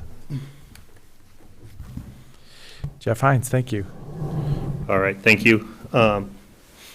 Commissioner DeBowen, back before you today to request consideration and approval of Business Development Department grant that was created as part of the 2019-2021 legislative session, which identified $10 million in tax-exempt lottery funding to Business Oregon to provide grants for improvements, capital improvement projects across fairs across the state of Oregon. The first round of projects was slated for this year, and Fair and Expo contributed a project for consideration and ultimately was granted the opportunity for funding for a project in the amount of $277,777. The motion would be two-part. One, to move approval of document number 2022-787 for acceptance of the Oregon Business Development Department grant, and secondarily, approval of board signature on order 2022-57, which would allow me to be the signing authority on the grant as it was submitted with my name on it without being provided to with information to the commissioners before due to my Just signing authority. Yeah, and my lack of providing that, which I apologize for in advance, and have now better understand the grant policies on Deschutes County. So this is a project that would be part of funding of a larger project that was pre-budgeted. It's the HVAC controls system at Fair and Expo, which have failed. It's a project that's been budgeted multiple times in the past, but was budgeted to be fully funded as part of our fiscal 23 budget cycle, but this would provide offset of those funds and would be utilized in combination with Energy Trust of Oregon funds, which would actually provide this complete project, which was put off because of lack of funding for multiple years at up to zero cost to Deschutes County. I'll stop there and open up for any So we're questions. going to have air conditioning in the event center. Is that what this is? No, unfortunately, Okay. this will not do that. This would allow us to, or this will allow us to regain control of the HVAC system other buildings. in all of the other buildings in which it currently exists, and provide efficiency updates, VFD, variable fan drives in each of those buildings, and it actually will allow us to expand the scope of the original project to include the event center for controlling the heating system and the ventilation system. Unfortunately, it will not allow us to add, a big one. air conditioning at this time. And but this will be the next generation of hardware too, so that'll be nice, I'm sure. Yeah, and this will be next generation of hardware. It provides for a lot of opportunities for expansion in the future. So if we were to add air conditioning into that building or other controlled items, including lighting, this system, the Distech controller that is part of the larger package that's gone out for RFP that we'll be bringing back for final contract shortly, would be able to do that as well. Great. Well, it's good to see the dollars flowing and getting a fair share for a great facility. I'm sorry, I ran down the hall this morning without grabbing things out of my box. So if the staff report was in the box, I tried to jot down the numbers of the documents, but I'm not prepared to make a motion without somebody feeding me some numbers. Okay. So it's, 277,000 from Oregon Business Development. Yeah, no, I tracked that. That Great. sounds like a great project. So I'll move approval of document number 2022-787, accepting an Oregon Business Development Grant. And should I make the other motion alongside, or? We can do them separate. So I'll second that. Great. And then any other discussion? Calling for the vote, Commissioner Chang? Yes. And I'll vote yes. So the second motion. And I'll move approval of board signature order number 2022-057, designating signing authority to Jeff Hines. And I will second that. Any other discussion? Seeing none, Commissioner Chang? Yes. And I'll vote yes. And then you said you had another item. I do have an item for other items, if we're at that point. For other items, okay.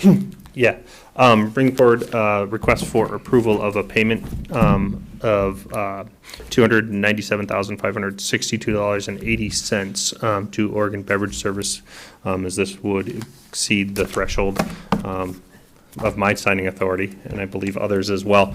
This would be part of an agreement and a change that I discussed to food and beverage, specifically alcohol management, with Howard Butch Graham's retirement. This year, we changed the way we were providing alcohol management services, and have utilized the services of a company named Oregon Beverage Service, who were utilized to manage that program for us. And we were not anticipating the success that we saw during this year's fair, during that transition, and initially anticipated that the approval of standard agreement contract SA 22-20 from Fair and Expo that was reviewed and then went through and ultimately signed by Nick in other regards. Let's see. Hang on. Well, in this agreement, would cover the full amount and that it would not exceed his signature authority, which was incorrect. Due to the success, the amount far exceeds the initially anticipated amount. Is this royalties from the total funds? Is that why? It is, yeah. So the payment is based on the success of their management of the program. So they're paid a percentage of the, or are able to bill us a percentage of the bill, of the fees, the percentage of the fees, a percentage of the revenues earned. So this is a good exceedance. Yes, yeah. So they only generate revenue when we earn money. Well, it was different, canned beverages and, ice. It was kind of a high volume to be able to get it, served out like that instead of filling the plastic cup. So, yeah, it seemed to work pretty well. I don't know how because there was different vendors too, probably. I'm thinking Deschutes Brewery at the food court was different than inside the rodeo or different places. Yeah, the entire liquor or alcohol management program was managed by a single single group, but it might look different in different places. All of the different locations, were managed by that single party, but were unique in their sales point. So, could you give us the specifics on a motion then? How? Would request payment of existing an invoice in the amount of $297,562.80 to Oregon Beverage Services for management, for fees for alcohol sales during the 2022 Deschutes County Fair and Rodeo. So moved. And I'll second it. Anything else? Any other discussion? So seeing none, Commissioner Chang? Yes. And I'll vote yes also. Thank you very much. Now that's on the record, in the minutes. Thank you very much. Thank you, Jim. So yeah, we are at other items. We'll be able to complete our meeting today minus item number 9, which was just rescheduled kind of on the fly, correct? Okay. So Commissioner Chang, anything, other items? Oh, so we are not doing item number 9. I coordinated with Community Development Department and they'll bring it back next week. Yeah, just because of timing, so we're all here. First open house they want to talk about is 2 weeks away, so there's still plenty of time for them to provide the update. Okay. I had a thing or two, but I'll need a moment to collect my thoughts, so you should go ahead if you have other items. Okay, so October 13th, there's an invitation for Sun River Chamber of Commerce, and I just was informed that Commissioner Adair will be there, and I'll be there, and I think Commissioner Chang, you might have been invited. I don't know if you have a conflicting. Yeah, not a problem. So 2 of us will be at the same lunch. We won't be deliberating, and they'll have minutes if we talk about anything. But they did offer that basically that'll be a kind of a debrief of dollars that we were able to provide the Sun River Chamber of Commerce also. So we may be able to bring some notes back about what good work they're doing there. And it's already been added to our schedule. So will we publicly notice that? You're just Yes. Yeah. Yeah, and it has been added, so I was just acknowledging it here.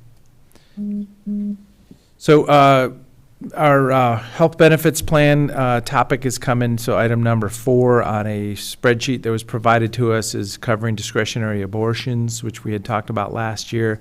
It's a hot political issue. I'm just acknowledging, just for Commissioner Chang, and I wanted to let Commissioner Adair know, I'll be in the same position I was last year. Nothing will change. And we'll talk about it when it comes around. And, you know, I support that the Employee Benefits Advisory Committee, the EBAC group, they didn't need to pull this out and have a, you know, I mean, it's just a hot topic right now. So I don't mind. This is us. They were elected officials. We're the front end of this, and we'll do that. So I'm just acknowledging that, you know, I will be moving to, you know, pull that one item when it comes around in a couple of weeks. And, I mean, I don't see anyone pulling this out. I mean, we're doing our annual review of health benefits we're providing to employees, and it was just one item on a matrix. It's not. I don't perceive anybody as pulling this out to, you know, to deal with this single issue right now. well, it'll be headline news again during a political season. And that's why I'm talking about it today, because we're going to talk about it in a few weeks. And it's going to be headline news, and I'm taking a position. So I'm sharing with you that I'll be taking the same position. As I'm just kind of, I've kind of defused it a little bit before we get started, or watch it escalate, whatever's going to happen. For ARPA dollars, this is another statement, and it's Commissioner Dare. Maybe, Nick, you can share these thoughts, but for the last ARPA dollars we have, I really want to focus on infrastructure investments, infrastructure of projects, either the county itself or like Terrebonne just today. I mean, think about how valuable writing those checks could be for offsetting those fees, opposed to projects that are starting. I guess I'm just trying to get some clarity about direction about future ARPA expense approvals that we would do. So I'm just sharing my thoughts here today. And then also Public Safety Coordinating Council meeting yesterday. So you had mentioned it earlier, Commissioner Chang, that'd be a good place to discuss the MCAT and Stabilization Center update. But yesterday was Veterans Intervention Services, which is the effort started by the DA's office and the partnership with the court. So remember, we didn't start a Veterans Court, which was being asked for, but the DA's office started a project, and now the court is supporting it. So a little esoteric, but there's support for the Veterans Court systems there, and that was talked about yesterday. And update on safe parking was discussed at that meeting. Those are the updates I have today. Great. I'll mention a couple of things. Last week, I attended the Central Oregon Bike Pedestrian Summit that our county BPAC is pretty central in organizing. One of the major upshots from that event was that there is a lot of interest, as I mentioned today, there's a lot of interest in separated paved paths in county road right-of-ways. People are envisioning these pretty grand, grand vision connections between places like Sisters and Black Butte Ranch, or between Sisters and Redmond, or Redmond all the way out to Powell Butte. There'll be a significant amount of interest in including those in the transportation system plan. So just a kind of a heads up that there's community advocates who are going to be pushing for inclusion of certain things in these TSBs. And, for some of these projects, I just kind of, I said, there's some pretty long distances between Bend and Redmond, for example. And there was significant advocacy for just doing chunks. So actually, a great example is the piece that's going to be built along Highway 20 between Bend and Terrebonne. It'll get us from Bend out to the old Bend-Redmond Highway. But you build that piece, and it allows a substantial number of people who live out old Bend-Redmond Highway to use an alternative, separated paved path to get into Bend and various services. And then you can build from there to Tumalo, and then you can build, another chunk from Tumalo out. So, I mean, the way that people were envisioning some of these pathways, it would be, kind of segment by segment construction rather than, you need to amass enough money to have a paved bike path between Bend and Redmond, which I thought was interesting. So the Bike Ped Summit on Monday evening, I attended the safe parking open house that Mountain View Fellowship offered in the city of Redmond. And we heard from a lot of neighbors in the 7th and Evergreen area. They expressed kind of the kinds of concerns that everyone would express about what is this going to do to our neighborhood? Will this make us safer? There are a lot of homeless people in our neighborhood now, and we're concerned that setting up this established managed facility will or outdoor shelter area is going to bring more people. I thought Mountain View Fellowship did a great job of addressing all of the concerns. Many of the people left the meeting saying, this is a great idea. We need this. We're still not very excited about having it in our neighborhood. And I don't have a really good answer for those folks, except that we should be having safe parking sites in many neighborhoods. And then this perception that, oh, you're doing this to our neighborhood, but you wouldn't do that to your neighborhood or some other more, more affluent or politically connected neighborhood. And if we just did it everywhere, then we wouldn't have to kind of push back against that perception.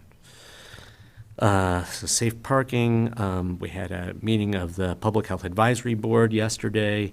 One of the things that I encouraged the FAB to do was to track a little more closely the development of the county budget this year, because what the Public Health Division does isn't everything that the FAB is concerned about, but it's a lot of things that the FAB is concerned about. And if they really want to ensure that there are initiatives and programs to achieve the goals that they have for the community, I just said you got to track the dollars, because people can talk about all sorts of stuff, but where we allocate resources and what we dedicate staff to, that's where we know what we really prioritize and what we're really getting done. So they'll be tracking the budget process a little bit more closely this year. Tomorrow, Thursday, I'll be speaking at 2 events. One panel at the League of Oregon Cities Conference about collaboration among cities, counties, and special districts on water resources issues. And then in the afternoon, I'll speak at the Deschutes 350 Go Clean Energy Conference about the CPACE program that we established. And basically at that event, I'll be recapping for people some of the thought process that the county went through to decide that we were going to do a CPACE program or enable a CPACE program. That's what I got. So on the Bicycle Pedestrian Advisory Committee thoughts, so we have that path is going in Lapine. They've scratched it out. They've got gravel down. The big equipment's running back and forth, finishing it up right now. So that's one of those connections. So it's pretty exciting seeing that come in. To see North and South Lapine connected.